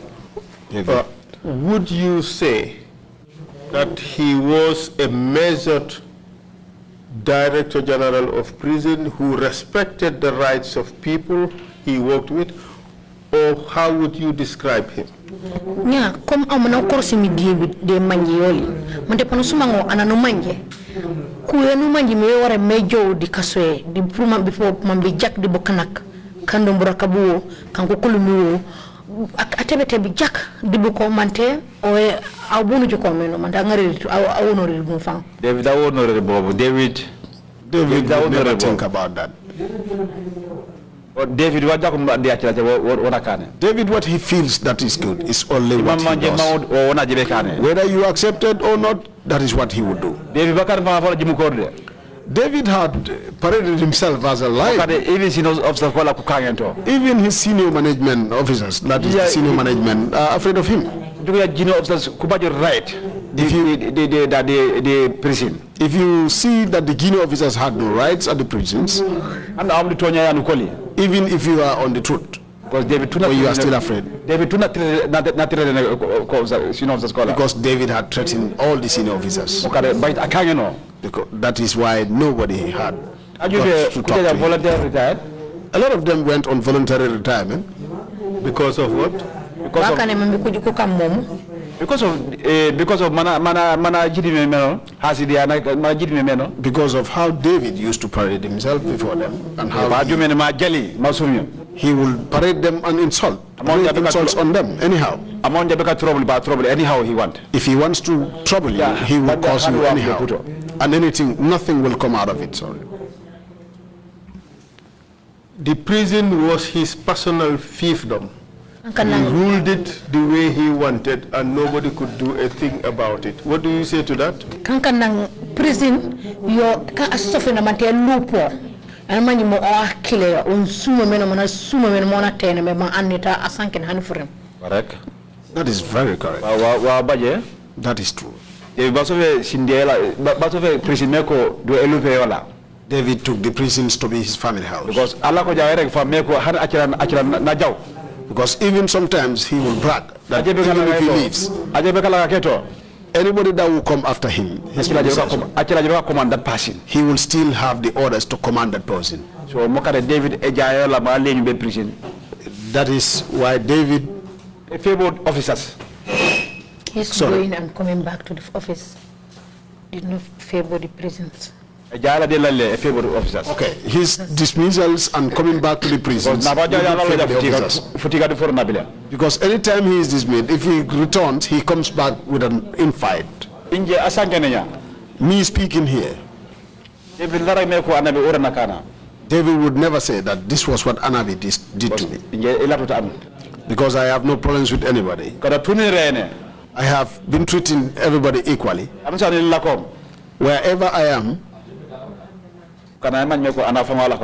everybody would know that Anabi is the one sitting there. The officers? Not for the officers.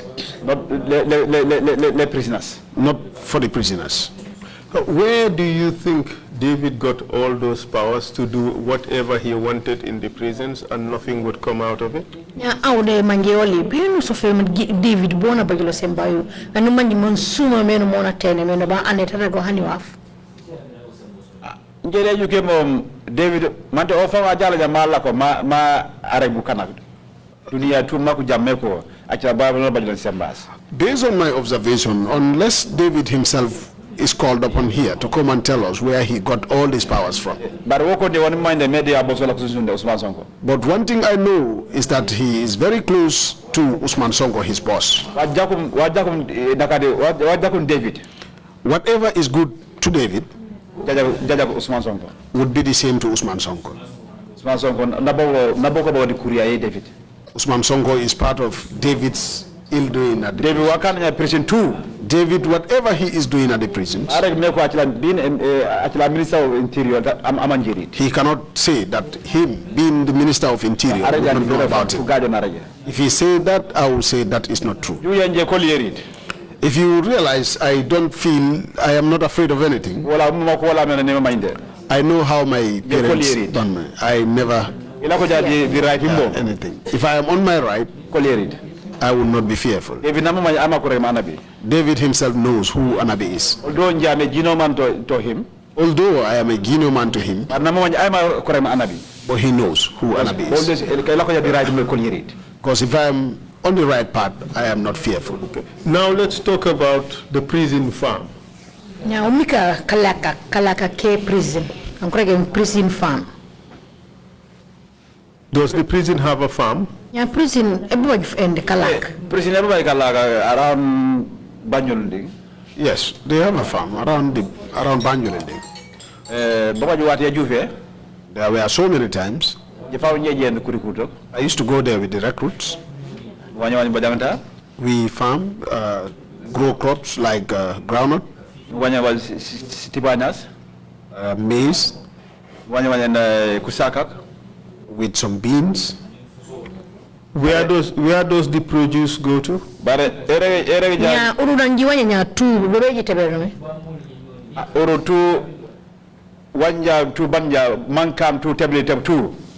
After the harvest,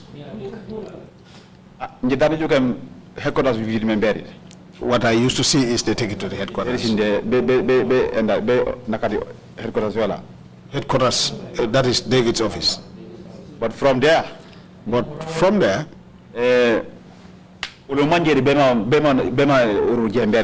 for us, we never know where they take these things to. Whether he takes these things to his house, or he gives it out to other people. But I've never and would never say that he had ever taken this to the prisons for prisoners. Or he gives it to the officers. I have never witnessed that and I have never seen it. Well, if it doesn't go to the prison officers, it doesn't go to the prisons. But where else does it go? Kanya ko prison officer send to prison officers.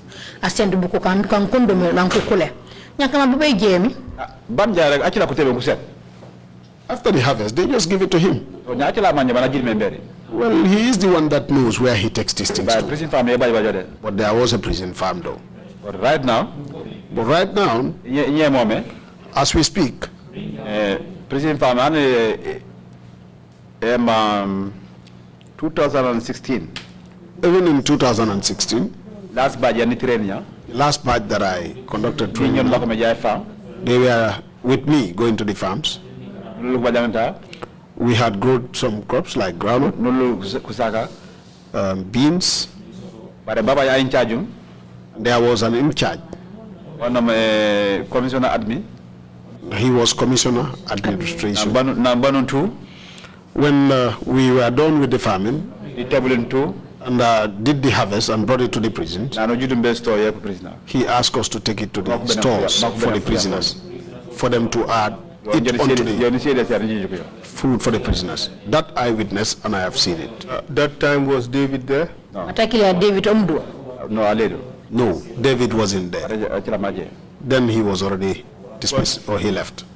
Has anything like that happened during David's time? No,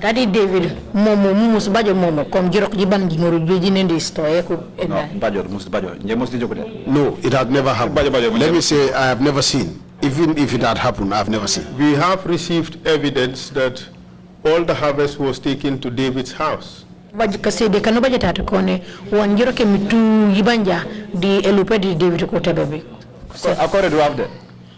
David can do anything. David.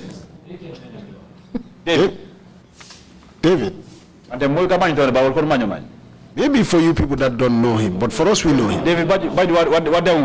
David can do anything. You painting him as a bad person. Have you ever seen a worse person than him? David come anajakut. Anajakut afange David. No, yes, since I was born, I have never seen anybody that is as wicked as David. And like it is, I'm sure the world would go to an end. I would not, or I would never see anybody that is as wicked as David. Because I'm a Gino officer. Because for me, that had been a Guinea officer to him, the kind of hardship I went through. I don't even know what I did. And he cannot still sit and say, this is what I did. Right now. Our badge right now at the prisons, we are only 5. And all the 5 personnel, they are above me. All of them are my senior. Mr. Chair, I have no further questions for the witness. So now you finish. Yes. So if you look into those things, David would never be a good person. And even if he comes here, maybe if he speaks lies, I am not afraid of him. I am not afraid of him. Because David, if he sits, he used to say he is a pagan. He has no religion, no path to follow. So a person that has no religion, what would he be fearful of? One last question. What was his relationship with Yaya Jammeh?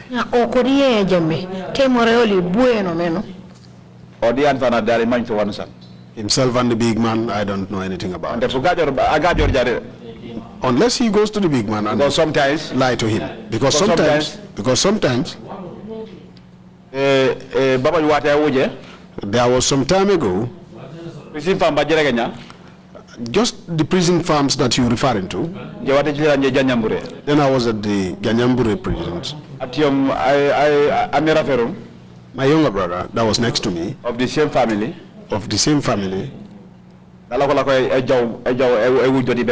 was one time going past through that end with a bicycle. Then Deputy Director Thomas. Then the Deputy Director Thomas was the one at the farm.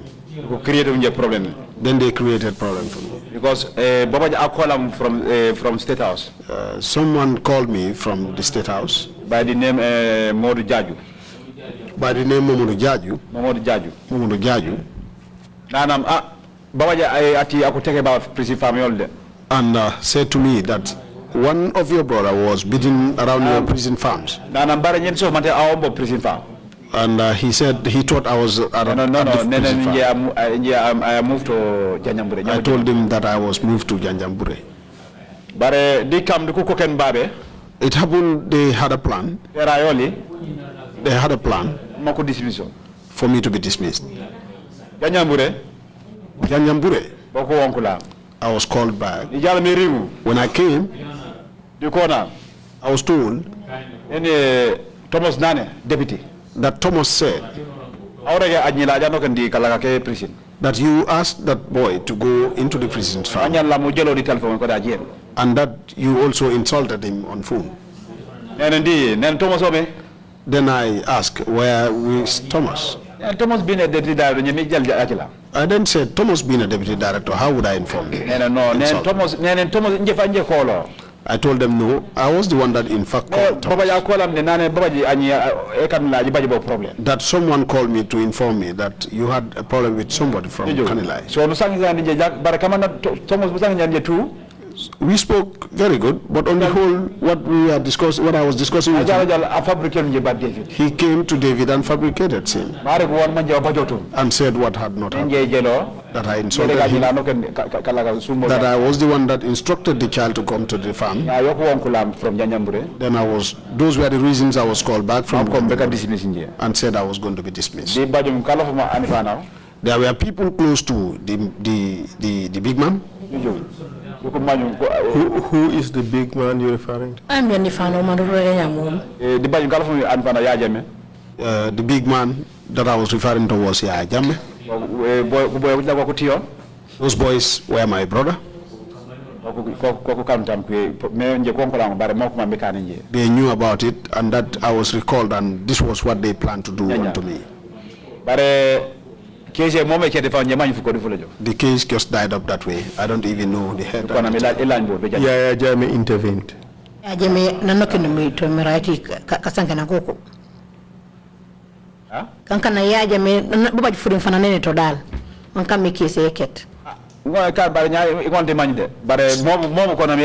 It's possible, but I could not confirm that. But this is how they asked me to go back. Because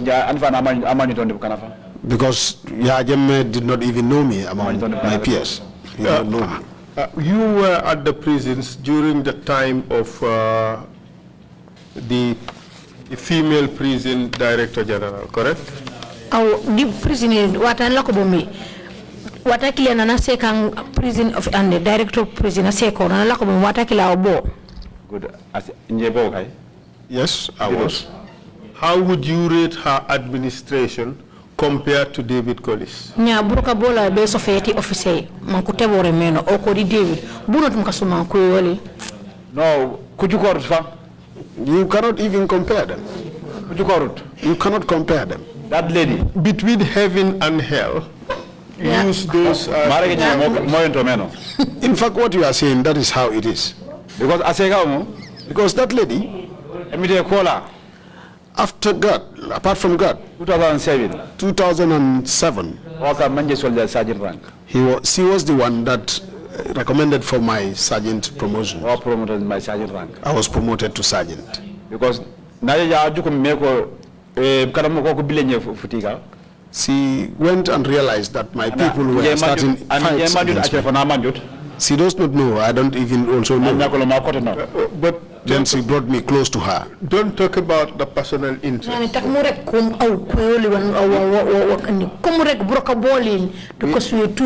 talking about the administration in general.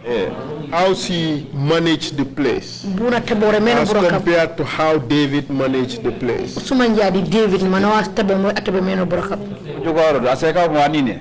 They are not even the same. This woman, This woman, it's God that made her to be a female, but she is a man in herself. She is in her grave. I will not speak the truth. I will not speak lies against her. She used to fight for the rights of officers. She fights for the rights of prisoners. And she always fights for the prisoners to have what they want, or what they desire. Having such a lady is not an easy thing. In fact, maybe that was why God did not allow her to live more than that. 100% sure. If she was still alive, I am 100% sure that my rank would have been more than this today. Because she knows how I am working in the prisons. Was she a fair person? How about David Colley? David, you cannot even say he did anything. Anybody that will come here and speak good about David, then you are a kafir. You are not a Muslim. David. For David, even me speaking here, if he had a way to kill me, he would have done so. Maybe you people don't know, but I know. David is not somebody that you cannot, you should not even compare the lady to David. Whatever, even if he may come here and speak, whatever he would be saying would not be the truth. David had not seen anything yet. If God willing, he has not seen anything yet. Let's leave it at that, Mr. Chair. Thank you.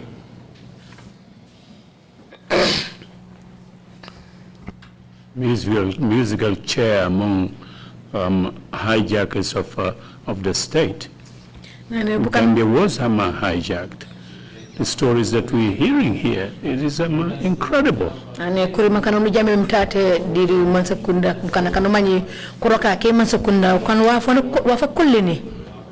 To have prison officers beating detainees, turning them into slave laborers.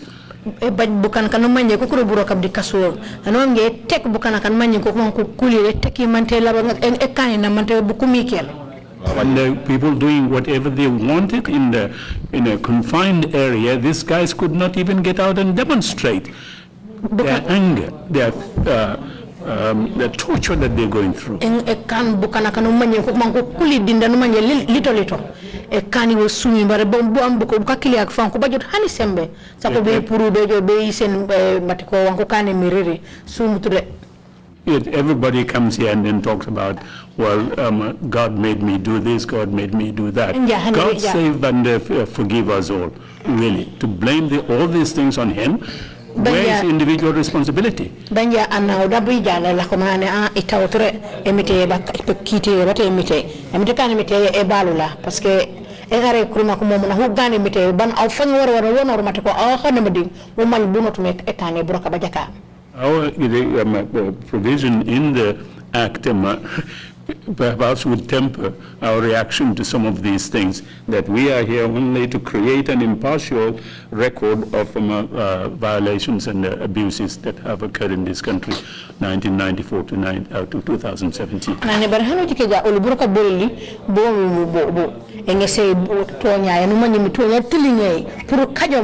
Katmi e baje mbiko jukku matiko uru kankan tarike numanje tarike sete o waboje dire mo famolla kabiri 1994 ante bejo do 2017. I hope everybody in the Gambia is listening to these revelations that we have been hearing these past few days, what's been going on with detainees, and that they would all turn, I hope, to the Never Again campaign.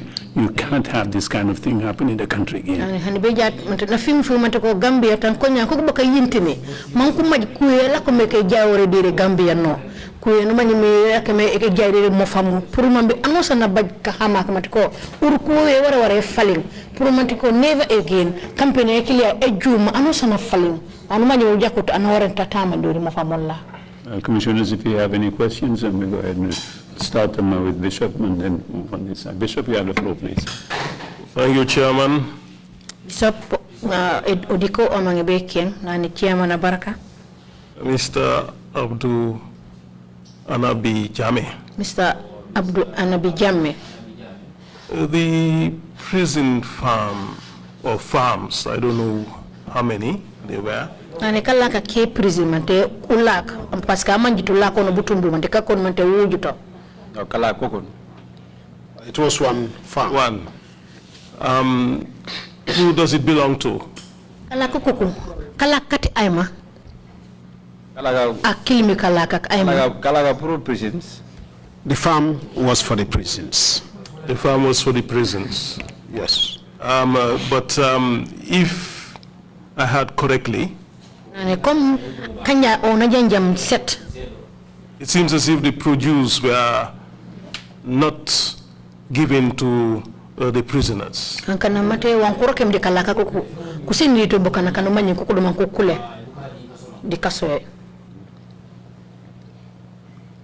You just nod your head, I'm not too sure.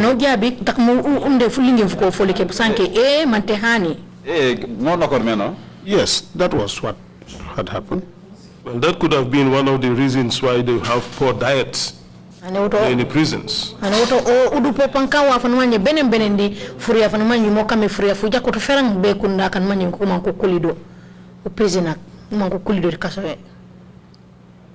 thing,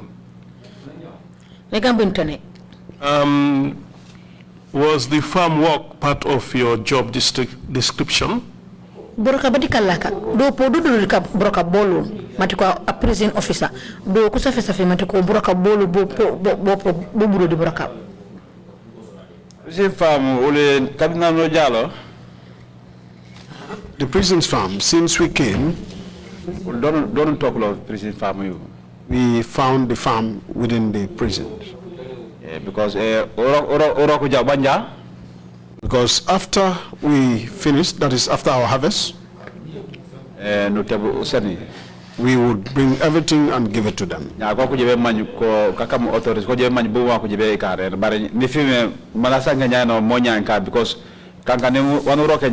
Because from a very prison department. So we bring it and deliver it to the authorities. But I believe what you just said should have been what they would do,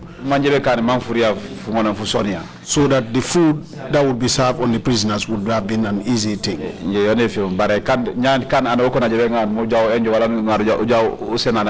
When we have all this harvest in the prison store, because the diet that would have been served on the prison officer would have been a better diet. Because we did not do the work for one person, so we believe it should not have gone to one person. With prisoners and the officers, maybe officers benefit, maybe it can be better. Even the work that we used to do, even if at all the officers used to have some benefit with the harvest, maybe that would be better. But prison officer benefited. I have never even seen the prison officers benefiting from the harvest. So that is why your question is a good question. If we had had this food in the prison store, maybe the diet would have been better. Yeah, but then and one part that you have not answered. Was it part of your job description? You should go and farm in the prison farm. Do podi broka bolundo pulum buji jaw you wara waren pop na hiji jaw kala broka do podo do part of the prison officers job. Like I said, the culture we found it within. We found the culture at the prisons that officers will go and work on the farm, and that was what we followed through. Commissioner Kinte, you have the floor.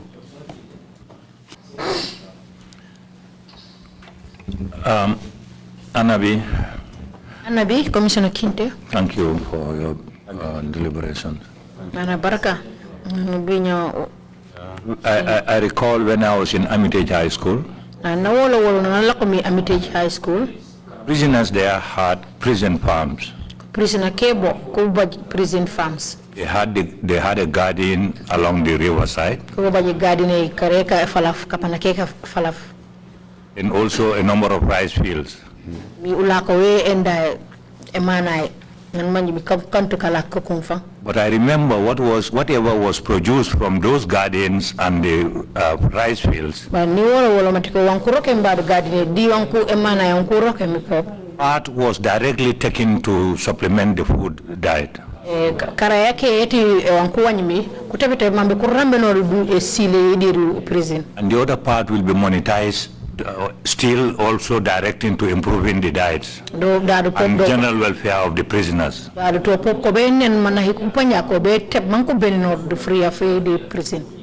wasn't an authority then, and even now, maybe I'm not an authority to that level, but I know the rationale to have prison farm, the importance can never be overemphasized. And no akanta a prison officer, but no man yamako two prison officers. Apart from the food benefits that can be derived,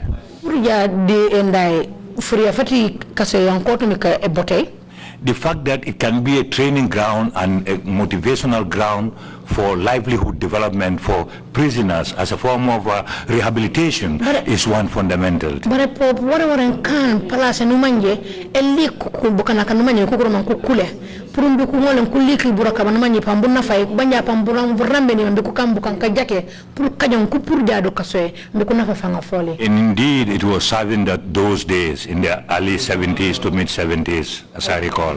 But ban no dudla kome eja kabin no 70s mantebe I don't know late 70s. Yeah, early mid 70s.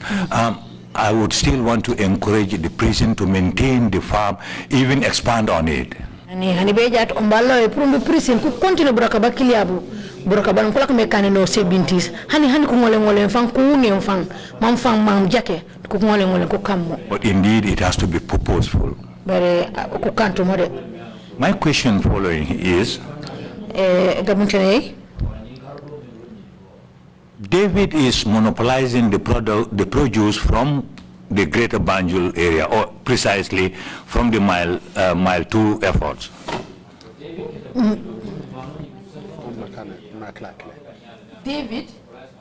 David umbangare mu enda muwanya akanang o kebo akile. Do you have any idea whether a similar thing is happening in Janjambure and probably in Joswan?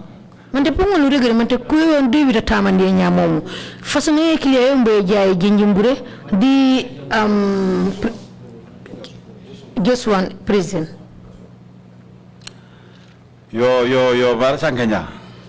Yo Bajot. What you have said is not what had been happening. Because Janjambure, as you rightfully said, the Joswan and Joswan, if you easily put, their food were better than that of mile 2. Because Janjambure,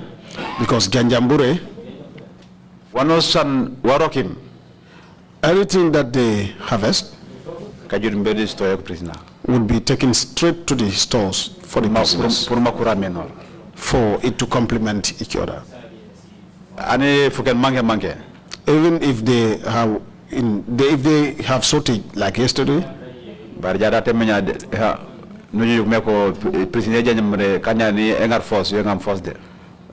if you are to gauge these prisons, you will realize that the prisons at Janjambure would be the first.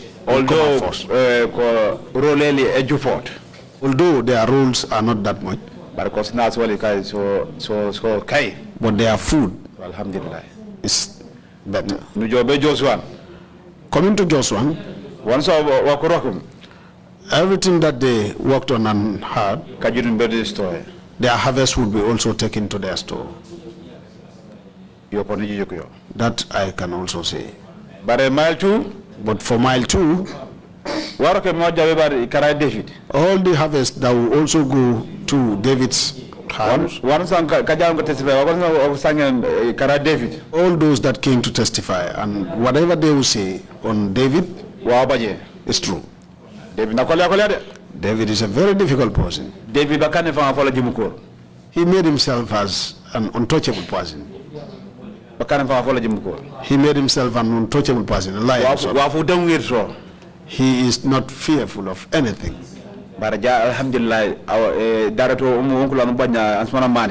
now, the director that we have now, Ansumana Mane, is trying his best. He's trying his best. Although though the role at mile 2 is more than that of Kyoswan and Ganyambure, and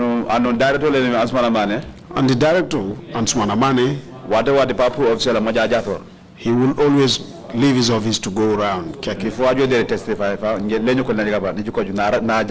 Before he even came here to testify, not for once or twice, I saw him go around.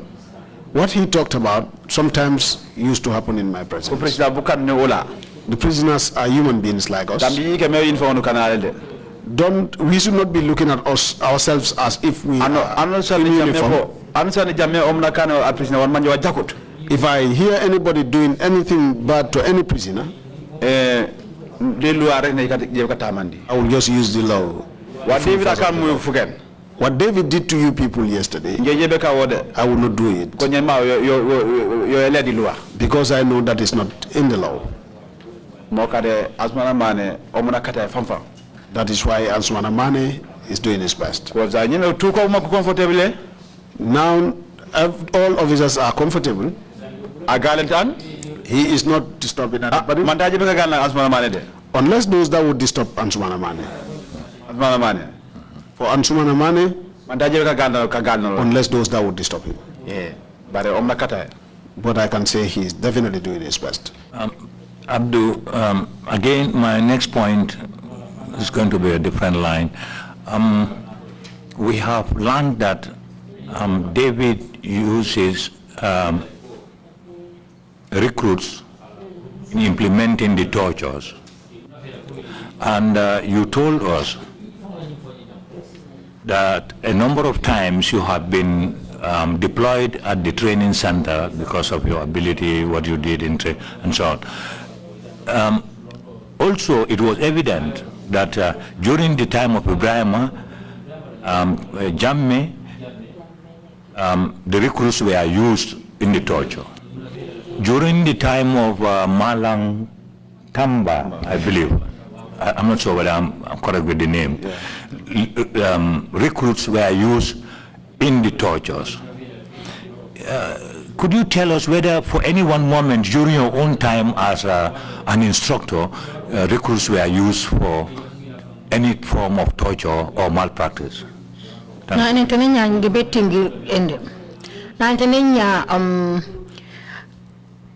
David Burkabola enga kunyila kasiku nak kanuma nyoko kuboka karandi di kanyana kola maisi buko to meteke buka nak teke aja kota di Ibrahim Jammeh pop o pop nyonga kile yana kane nyowel malantamba nani nya aw man aw Burkabola Jammeh babu training school na hokan mabiri babe nani aw mante aw di nyale nan lako mekane nanu lako mbobdo mu sujuk ma ngare anyil ko jinio passé man kuiso worka bate take yo habunu ko qur'an ko kolli even if they were drunken, they would not do that in my presence. Even if anybody among them was my senior, immediately you took that action, stop it, fought it. I will stop that forthwith. They knew that about me. I do not take any nonsense. And even the trained me to be an instructor. Even the one that trained me to be an instructor had never trained me that way. So let a man they can just a so-called instructor. So I will not accept. I will not accept all the recruits that are under me, or they bring a so-called instructor to the school. I will not take it today, I will not take it later. And they've never done that in my presence when I was What I've been saying at the commission here, I told you I am not afraid of anything if not for God. So, I will make that very, very clear that they are not even crazy enough to do that. Thank you very much, Abdou. Abdou. Commissioner Kinte, you made me nervous temporarily when you mentioned them Armitage High School you went to, and the prisoners working here and there. I thought you were going to say they had half of their produce and the other half went to Armitage. I'm glad that you didn't get to that. Armitage has been, still is the best high school in the world. They wouldn't do that.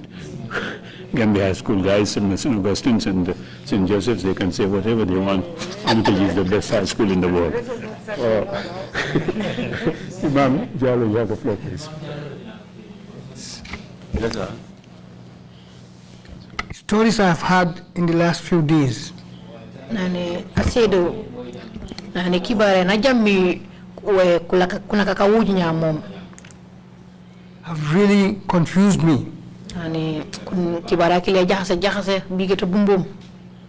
Seems the prison was really a center for slavery, for torture, and for no respect for humanity. Nane ni jomante ki sof mante prison place no manje place te kan anu jakute e sof anu na mikel e kan anu wani me kan dala kuete hadama dingo ku buñawto yo. And there are a lot of senior officers working with this one guy who is the Lord. Ban baba jibu kunifan kamenge kanamanje mi senior officer kanamanje mi ko kondi buroko di anauma kuno ngonkone mi David. There is a government that is in control of the situation. Ministry particularly. And ministry yo kamara palaso you too. Why didn't you people rise up to show your anger and dissatisfaction?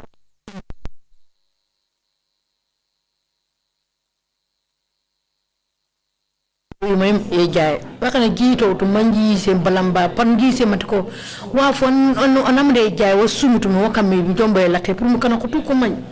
But who do you really blame for this kind of situation? Who would you blame? Yeah, ku tu yeba nyamom tu manjoro nyamom. I not to make a blame. Thank you. Baraka. Okay, thank you, Council. Thank you. Baraka.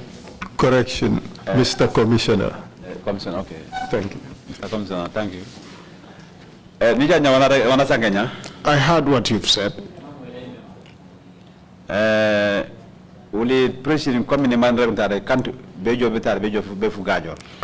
For us at the prisons, just like what I've said, it's not that I will come here to lie. For us, the Guinean men, if we were speaking in the same voice, and our seniors aren't speaking the same voice for it, it would not work. And I believe, I have the belief that the senior officers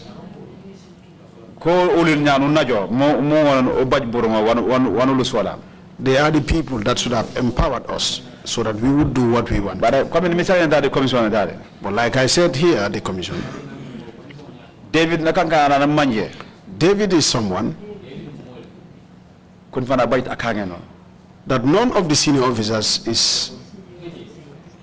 And he had Guinea officers that would always give him the informations about good officers so that they would destroy their careers. Now say where the senior officers are afraid of David, how would the Guinea officers have those power? Who would empower them? This is one of the problems at the prisons. All those senior officers at the prisons, none of them. David, if any of them wants to stand him and speak the truth to him, if he do not transfer you, he will create a problem that will result to you. That is his. That is what he does. That is what he does.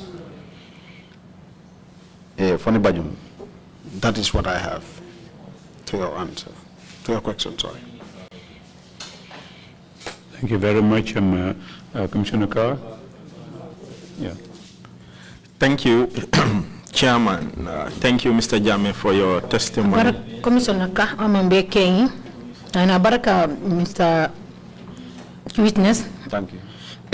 My first question is, during the 9 months that you were detained, did you receive your dues or did you receive salary or any remuneration? Naninge frima fana mangbe follow. Au na kusofu mi mante kule ibati kule nkono futoko de kubaki. Bucha maboli bana wara mubad dim broka boli di mansakunda kanyana ke mansakunda. No bubajibo. Kuchami cham.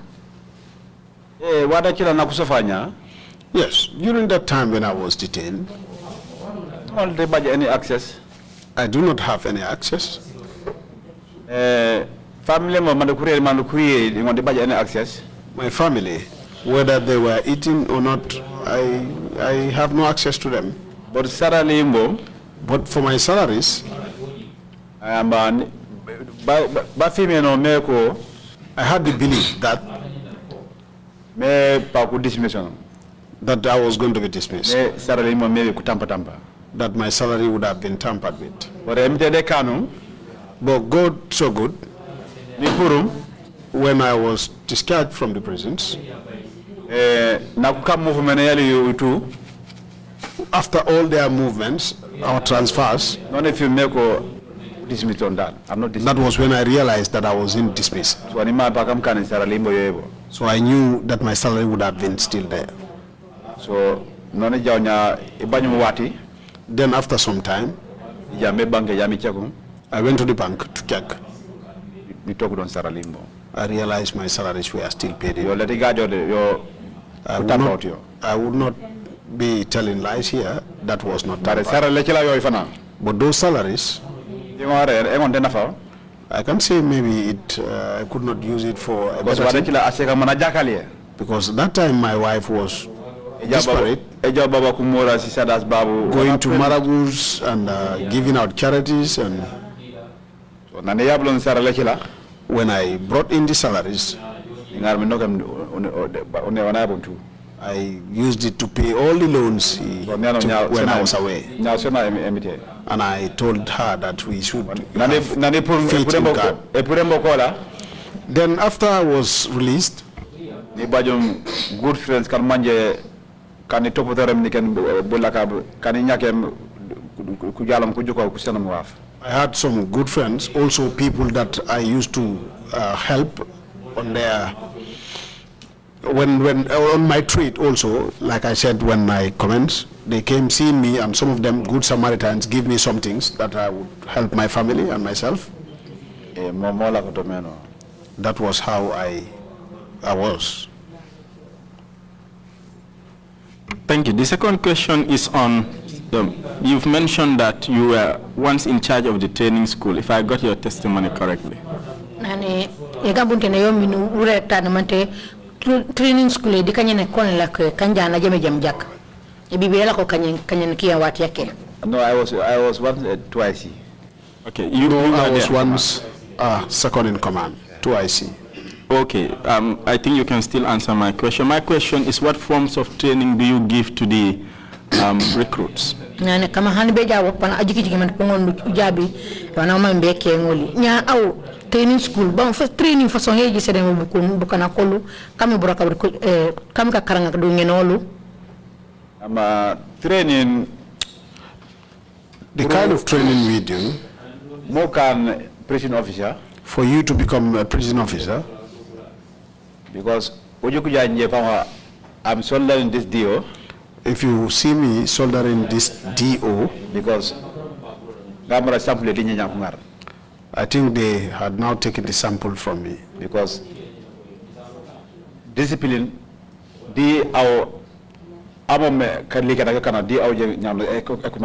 because the discipline should be first inculcated in you, the instructor. Because discipline. Because if you, the instructor, had no discipline, you would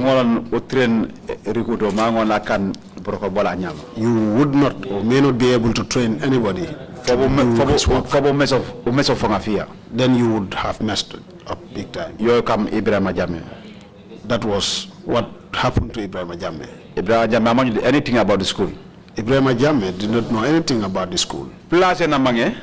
He only needed the position. But about any experience in the school? But he has no experience in the school. That is why, for us, the way we train these officers, no train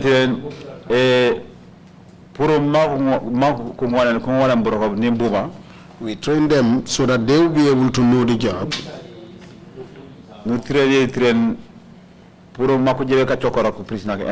We also train them as to how they will handle the prisoners. Because somebody that is being brought to be placed at one place,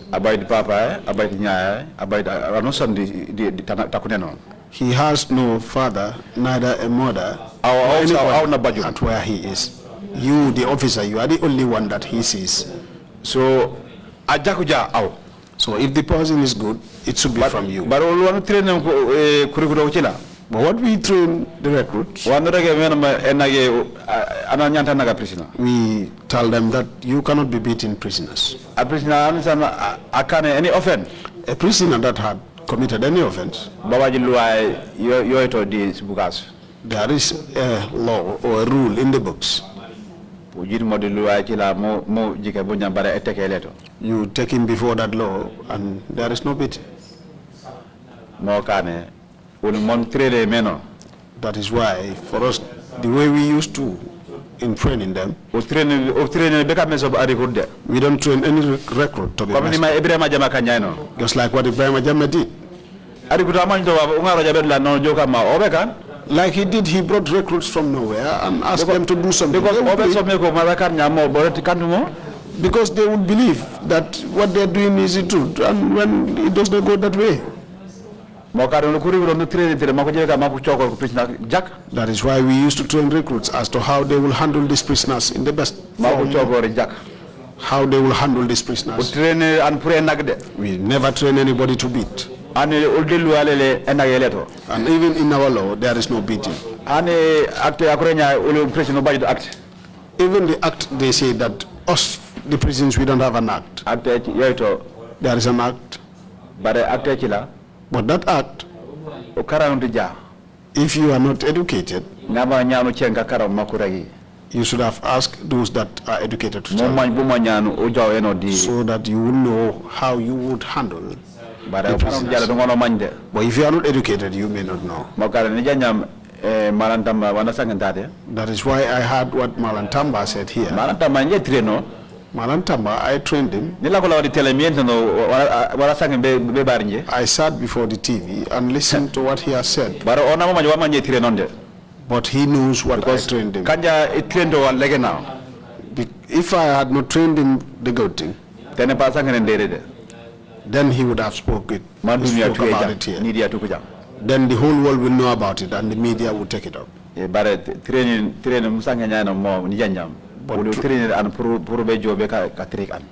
But for the training, what you've said, I heard you. We don't train anybody to be brutal on anybody or beat anybody.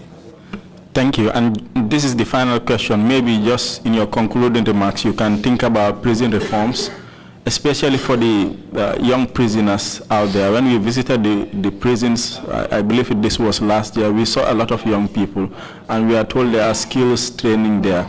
But I just want to know how you can enhance their productivity after serving their prison sentences. You can do this in your concluding remarks. Thank you. And if we for amount on sene free mafia fala bangandu kamforo mpu dotume sene yamare mambi ku bawnyam prison officer mbi ngolel rambeni man kampala san manje fange ta nyam mom ona ajijo be babu prison yankone jibina ban ku kulem ko nyila na joko ba no meno banna man na jamate ko ba simmeche san kon ka karandi ko nyila ko do nyana mama onja ka sankena ko li kala banga nu sensi yamara sanatu me kane san ko e kane do pro mbi ko ngol ko rambe mando fang simmeche sole si fama si jake mbi ko ngol kanko ni kat me problème ko na fa fanga fole. Imam C, you have the floor, please.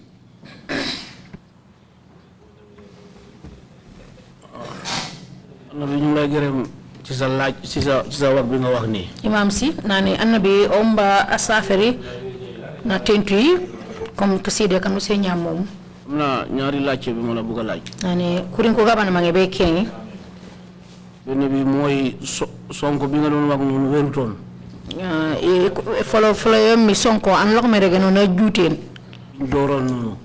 An ku tek mi nya mom. Mom naka la mujjé? Ya o ku wela bune la bangeno.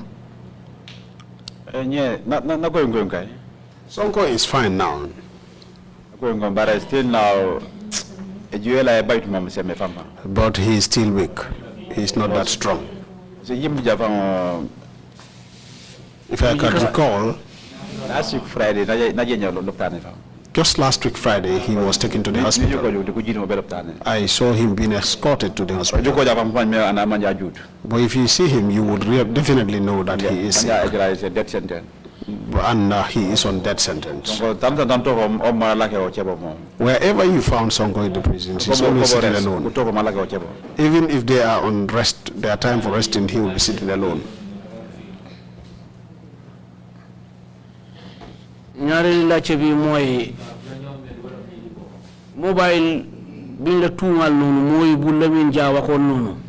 Yani gamunte ne mi kuete mobile yang kugani mi momo yang Lamin Jaa asanke mi kuete yo. Bi moko Umar Jallo moko sanni on nga for ko. Yang kuragi mi ko mate Umar Jalla betene mana aw for yo.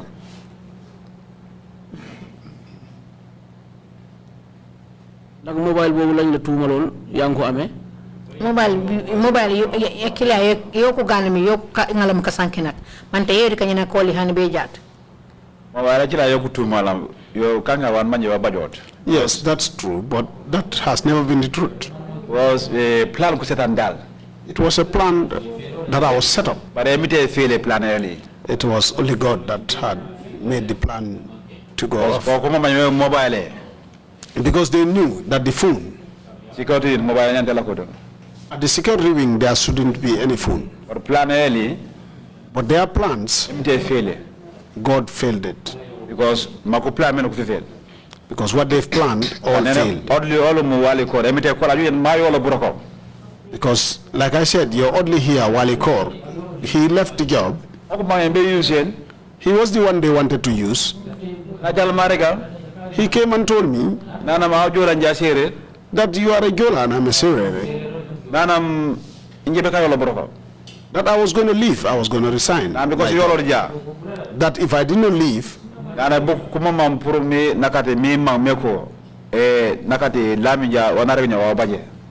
they want me to say that what Lamin Jaa said was true. And between myself and God, where I found you on the desk, is almost 100 meters away. If you would see from where the phone was found, it was 100 meters away. So you could not have left the book here when the prisoners were all outside. Number 7. And go up to number 7 from number 5. So he said, those reasons were why I was going to leave the job. My answers to him, or my reply to him were, Wali, you have to go, otherwise they will imprison you. I told him what they planned, because the phone they're talking about, if they had got it in their hands, then it would have been mine. Either I accept or not, the phone would definitely. And God knows that I am not a trafficker. You can attest to that. You see it how I treat the officers. Not even the prisoners. The officers. My advice is to them, even at the school. Don't bring. Don't take it back. For the prisoners, my advice is to them, don't implicate officers.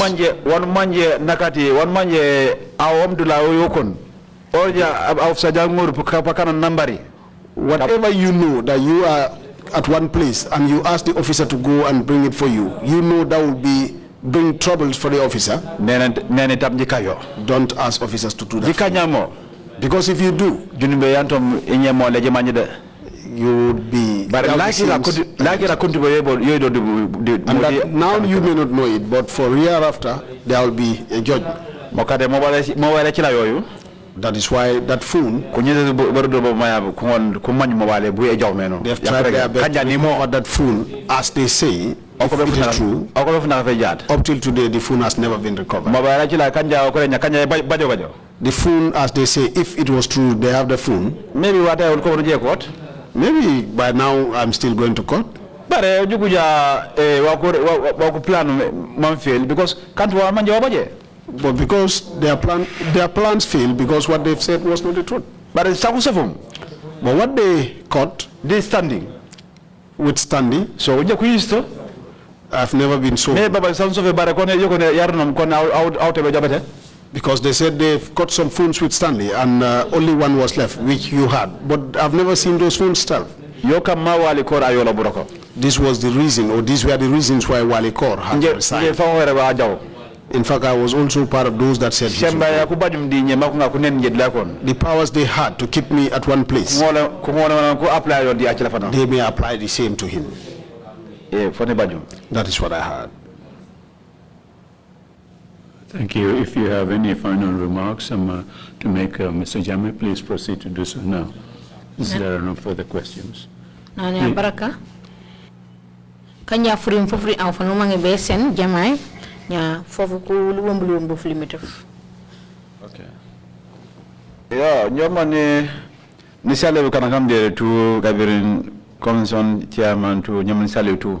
I am giving thanks and praises to all those that are here, from the Commission's chairman and every other person. I'm saying thank you to you all. The reasons why I am praising all you. Because for today, even my people, where they are, they will know that Anabi is today testifying before the commission. Because I know if I leave here, they will start calling me. Because they know I'm a good son. Like they say the proverb, soap would not be used to clean itself. You would have to use it and press it on the clothes. But I can still praise myself that I'm not a wicked person. That is why I'm praising all of you here present. If not for you, my people would never know what had been happening on me. Look at me, the delayance I have in my life, even on my promotions at my workplace. Everything and a family? And I'm a family man. My father is not alive and my mom died. But I had brothers and sisters that I started taking their responsibilities for some time now. That is why I'm saying a big thank you to you all, because where they are today, wherever they are, their hearts will be filled with joy. They will know that their son had come here and spoken the truth. He did not come here to speak anything but the truth. Well, the hardship that I've went through, it's true, I will accept that it was destined by God. If it wasn't destined, I believe I wouldn't have gone through that. But also, when somebody had put something, if you pray to God and ask God for anything, God will definitely give you same. I tell you, I went through a lot of hardship. The prisons department had not given me any. Because all they gave me was to keep me at one place. When I was released, I was sick. My wife too is sick. My mother sick. It happened that my mother was admitted at the Canifing General Hospital. This was in which year? 2016. 2016. No fitting on Canifing. He was admitted at the Canifing Hospital. Approved. He could not survive it. 30th November. 30th November 2016. 2016. She died. After that, my wife's sickness became that works. But what I realized within, because stress was that maybe she underwent through a lot of trauma. That was too much. Because the High Court. Because at the High Court, I was not called upon to testify. David wasn't also called upon to testify. The court not make bail on 3 million. She was told that I was supposed to be granted bail in the sum of $3 million. When I came out of the prisons, that was when I knew. She said to me that it went for a week, that he has to have headache all. So then she started having pressure. Then along the way she became sick and I took her to Bundung Hospital. From Bundung to Serekunda. Serekunda Hospital. Serekunda Hospital. Serekunda Hospital. From Serekunda Hospital, Banjul. She was referred to Banjul. Banjul Omdo. Banjul. Jam Tebenum. Then it became a little good. She was discharged. We went back home. It started again. We went to Sibanor. From Sibanor, she was referred to Buyam. From Buyam? From Buyam, they come then we could not understand. Then I was confused and I was discouraged. That time she was still alive, but the condition as I saw it, I had no hope. We were referred to Banjul. At Banjul, whilst we are still at the hospital, when we brought her to Banjul, she was like already a dead body. She was already a dead body. God helped us. Up till she passed on, sorry, up till the sickness was like she got some cure. Then I had the confidence that she was now okay. Then one day I was with her chatting. She told me to go and check on the children.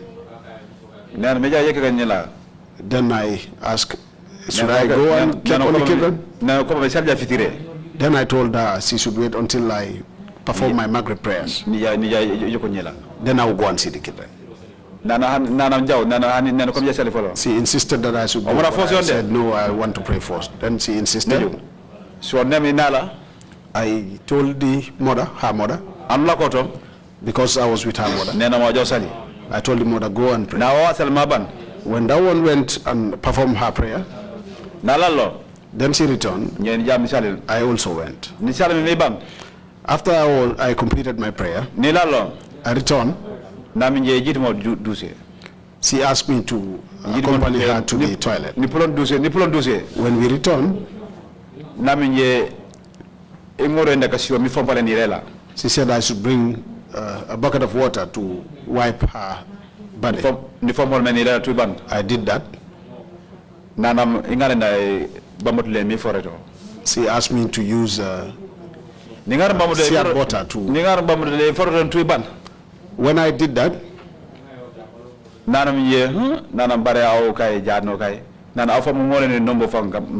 then she told me that I was a good massage, good at massage than my mother. That was her mother. She said my mother used to do it, but not as well as you did it. Then she said, maybe today I'll be able to sleep. We continued. She now asked me to go. I left. Yeah. Whilst at home, around 12. Around 12, I had a mixed feeling.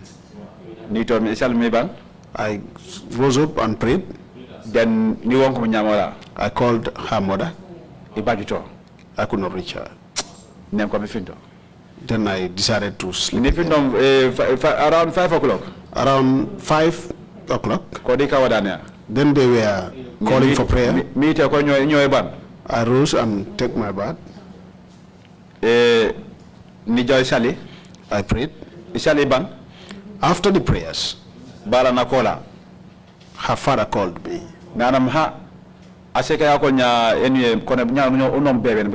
And said, for your wife, they just called to say you should buy some other medicine. I then asked what type of medicine would this time, and the dad said yes. I told the father that all the medicines I supposed to buy, I bought them all. I've already bought them all. Then he insisted that I should do something to. Then also he does not know. Then after I dressed up, I went. When I entered the door at the emergency, then I had some mixed feelings. I found that she was lying flat as if she has passed on. I asked the mother. I asked her, this started when? She said, since 2 a.m. She also said the doctors are going in and out, but they have not told me anything. I said, I had tissue with me. I went close to her. I saw like she had some tears coming from her right eye. I used the tissue to rub that off. I called her. She wanted to speak, but she I continued calling. She cannot still. I keep calling up to 3 times, but she did not speak to me. She would look at me. And she was having some saliva coming out of her mouth. I used the handkerchief that I have to rub all those things off. I looked at her conditions. I know it was in favoring her. I left, I went outside. I called the father. I told the father that it's true, I am the owner. But I cannot hide anymore. My wife had been going he asked if she is still alive. I said yes, she is. The father would not call my name. He only refers to me as only Jammeh up to today. See, he asked what had definitely happened. I said no. He insisted, Jammeh, just tell me what had happened. So whilst I was still talking to him, on the whole, the father had passed on. He had collapsed and fell down. Maybe fainted. So then I came out. I called my brother. I asked him to come. I asked him where he was. I thought he was in Kanilai. On the whole, he wasn't. He said he was in Yindum. When he came, I told him, now that you have seen, he said, yes, I've seen for myself. I told him, Sire wants to leave me with the children. I said, but I said, Sire, I have no hope. I came out. When I came out, I went in. Sire was still alive. Then after some time, her elder brother came in. and asked me to go sit outside. Ni jambe tenge la ko ba ko se ko la ke baloko. I went outside and sat where the women used to sit. I was still there. Jande simidi soma nyanda. In about 10 minutes, na mama, she died. So mokame. So that is why. Inye kankana na manje agale. I am somebody that had gone through a lot of hardships. Faith. If I had no faith, I'll have a problem. Like this time that I'm still talking here, I would have. Because herself and my mother, I would say it's about 5 months. That was between the two of. After her death, my sister that I was next to also felt sick. She was admitted at Brikama, referred to Banjul, then to Brikama. She also died. 2018. She died in 2018. 2017 April. My wife died in 2017 April. On the 24th. 24th. Mokare inje. That is why myself. That's why I have put it to everybody that the hardship I had in the prisons, that even I had killed somebody. I believe I could have been before a court of law. And the due process of the law been taken. That is why I spoke a lot about David. I have faced a lot of hardship. In fact, it is now becoming lighter. When the new DG came in, he realized that I definitely wanted the job. And that is how he took me to and I have praised God up till today. If I have, or if I am to go through any hardship, if I would call anybody, they will know that the condition I am in, it's only God that is helping me through. If I say up to now, I don't have anything, and I am not myself. If you would see, I do not even have my boot on. I am on slippers. At the same time, I have high blood. At the same time, I have high blood. Because since these things happened to me, I could not be myself anymore. So now it is now reducing. Because what they placed on me were too much. I am appealing to the commission. Prison department. The prisons department. Prison Kugaga. Well, the prisons department are in a lot of hardship. Officers. If I will come to the officers. Officers will do your trafficking, they can. If you will see trafficking happens within the officers. Malayan Sarah Lega Bialatumanya by prison so far the post prison. The truth is that we all know the salary scheme of the Gambia, but the prisons, that's just the poorest. The way you go to work is the same way you come home. You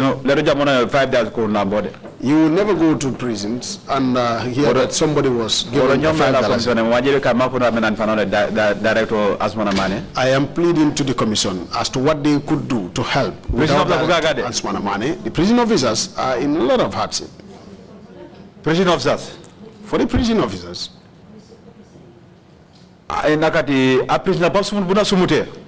A prisoner would be as sick as what? You cannot run away. You cannot run away. There was a time, even those that are mentally imbalanced, for those of us that are experienced, when we go and talk to them, they will be okay. They will calm down.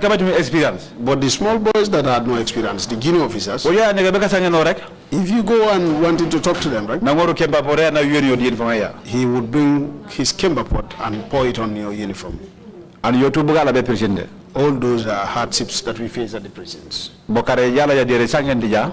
That is why if I come here and I do not speak, the commission would not be able to know the kind of hardship prison officers among us, the prison officers, we had good prison officers and also we have bad prison officers. That one is a fact. Wow, it's a fact. Even in a herd of cattle, there will be some that are bad and others that are okay.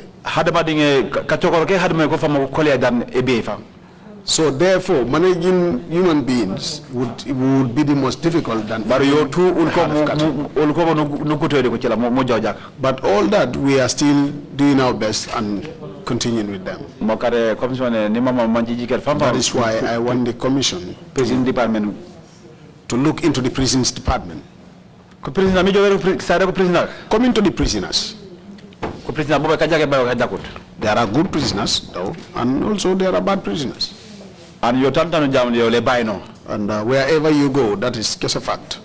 Because those that are not good are the ones that will pray for bad things to happen to the prisons. Like I said, we have good and bad prison officers. There are a lot of trafficking that used to happen at the prisons. Myself, I've been a trainer. If you realize that would happen, because what they should have, they are not getting it. You will see officers coming to work and they cannot even provide breakfast for themselves. Collapse because of once upon a time, an officer collapsed there because he was hungry. He did not even have breakfast. What would cause that? He has nothing. And because they don't have anything, the officers can bad officers. And they're bad officers. So if you have bad officers in them, so prisoners they are bad. So the prisoners that are bad would be able to use them. So you can. So that is the reasons why you are not in a prison. A lot of things that, a lot of materials that got their way to the prisons.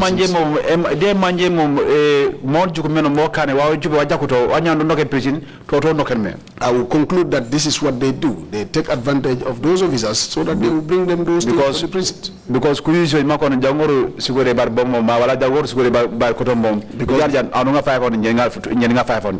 they will send them to their relatives to say, go and bring, like example. Or they will ask them to go and buy food for them. If you come, I will give you 3,000. If I would know that on the side of the officer, I call you and talk to you. If I also know that a prisoner does that, I will call you, and if I want to call you, either someone next to me, or someone next to that one, so that he will serve as a witness. Because of one prison. Because at the prisons, you alone and the other one also alone, that is one-to-one. If you are not careful, you will not. Because time is David. Because David's time, during David's time, he would not listen. If he hears about any officer having any problem, he takes action immediately because he has the power. And I believe there should be an investigation. Because there is a law. But no. You come prison officers prison. That is why prison officers that voluntarily discharged from the prisons right now right now, as I speak, they are more than those of us that are still at the prisons. They are either with the PIU, police. They are either with the police, immigration, with the immigrations, army, with the army, drug squad, with the drug squad, fire service, all these departments that I have counted, if me, Anabi, the Holy Quran that I swore to, this is false, 100%. But I believe 100% what I'm saying is what happened. They had all resigned. Because of trafficking. Because of trafficking. That is why I'm pleading to this commission. What would happen? That the officers, I am not saying all of them would, but what they should have, what their entitlements are,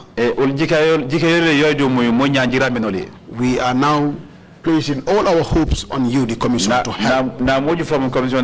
When this commission was formed, that was when we realized that we had a room. Because yesterday, like I said, let's just nobody knows about what is happening. Because the leader, that is our director, he has all the powers. You have no way to talk to anyone. Even where you are on the right path, you cannot still talk. That is why I'm pleading to this commission. Juvenile prisoners. If we come to juvenile prisoners, I am still pleading to you. What should happen to the small kids? Those are the juvenile wing. What would happen, for instance, if they are discharged? So that they would have good, because they are young. So Obaja support the commission yolo. If we have the support from the commission, myself, Anabi, and others, the Director General, and even the Director General, he will be happy. Because where the director is, he needs something to be held. But he does not have it. But this is why, now that we are here, we should speak the truth between ourselves and God. Prisons at the juvenile wing, you should help us. What should happen? That if the kids leave the prison, that is, if they are discharged, that they will be able to integrate into society. And they will do what others are doing good. But if not that, we will have failures. And at the prisons where we are,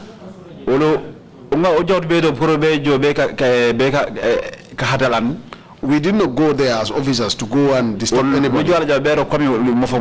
We only went there to work because it's our country. We are not expecting that anybody from outside, like a foreigner, will come and do the work for us. That is why even myself, I had this belief that we can still do it. That's why I still remain in this camp.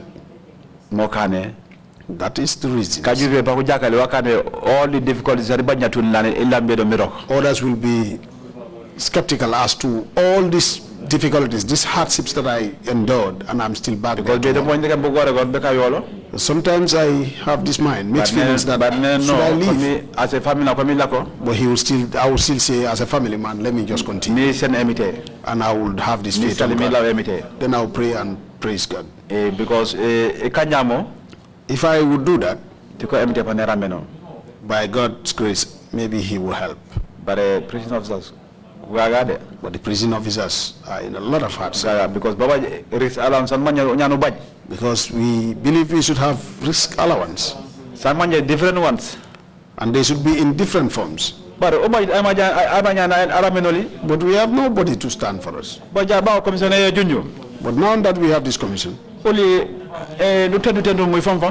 we praise you all. So that for that we will come and speak to you as to what you people would do to stand for us.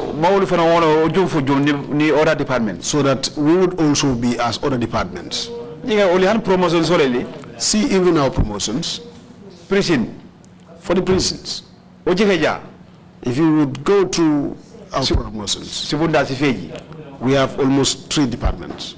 Mile 2, Joswan, Janyambure. But only promotion for a project. But where there are promotions, would you rate 40? The promotions would not be more than 40 personnel. 40. Or not even up to 40. Why? We cannot tell. But I still believe that we used to have some people grudges. For the prisons department, we used to have grudges. At least. We are not that much, at least. We have people with us that the government should consider us too much. So that the trafficking would be at the minimal rate. I'm not saying it will not happen, but then it will be at the minimal rate. You are the commission. That is what I'm pleading to the commission. Chairman. So that is what I have, Mr. Chairman. Thank you very much indeed, Mr. Jammeh, for your testimony and the remarks that you have just made, the suggestions here and there. I hope they would help us in coming to our conclusions and the findings and reflect them in our recommendations. But thank you enormously for coming to testify before the Commission. This brings us to the end of our proceedings for today. We will resume tomorrow morning sharp 10 o'clock. Meeting's adjourned. Thank you.